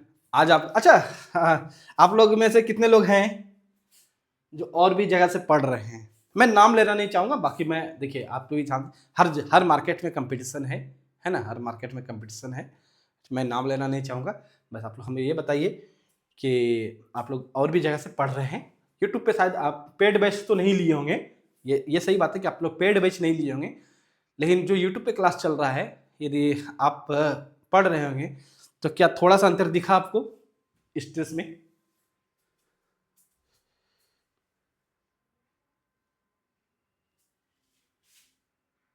नहीं, मैं ये नहीं बोल रहा हूँ सतीश, यूट्यूब पे भी क्लास चल रही है, और भी जगह कंपटीशन के मार्केट है। मैं ये बोल रहा हूँ कि जो आप सोम पढ़े या मैकेनिक्स पढ़ रहे हैं, है ना, ऐसा तो नहीं लग रहा है कि सर जी कुछ छोड़ के निकल गए, है ना। मैं ये कहना चाह रहा हूँ, मैं कंपैरिजन नहीं कर रहा हूँ कि सर कैसा पढ़ा रहे, वो नहीं पूछ रहा हूँ मैं। करे मतलब है कि मेरा पढ़ाया वो आपको समझ में आ रहा है या नहीं आ रहा है, या आपने कुछ पूछा मैंने उसको जवाब नहीं दिया, या किसी तरह का कोई भी प्रॉब्लम है तो मुझे बताइए, मैं ये जानना चाह रहा हूँ, ठीक है। किसी तरह का कोई प्रॉब्लम है, या ऐसा कुछ नहीं कि सर वहाँ मतलब सिलेबस आप थोड़ा सा छोड़ दिए, कुछ ऐसा कुछ तो है तो नहीं, बताइए। चलिए तब जल्दी से बता दीजिए तो ठीक है, नहीं तो फिर हम लोग चलेंगे। कुछ कमेंट करें, तब तक क्लास को मैं ऑफ करने का व्यवस्था लगाता हूँ। कुछ कमेंट वगैरह है तो करें, क्लास को वरना ऑफ करने का व्यवस्था लगाता हूँ भाई आज के लिए। एक्चुअली कल क्या हुआ ना, कल भी अपनी क्लास होती, लेकिन बहुत जाम था, ठीक है। और एक्चुअली क्या है, एक बार मैं समय यदि दे दूं आप तक कुछ नहीं, लेकिन आगे देखते हैं, अभी तक तो कुछ, हाँ ठीक है ठीक है। हाँ एक्चुअली क्या है ना कि एक बार समय देने के बाद मैं क्लास नहीं ले पाता हूँ, खुद से अच्छा नहीं लगता है। ठीक है, एक तो मैं शनिवार इतवार क्लास लेता हूँ 2 दिन, उसमें भी समय देने के बाद यदि मैं क्लास नहीं ले पा रहा हूँ तो बहुत दिक्कत होता है। कल बहुत ज़्यादा ही जाम था भाई। ठीक है, चलिए ठीक है, मिलते हैं भाई कल। कल मिलते हैं फिर, कल तो नहीं मतलब अगले क्लास में मिलते हैं।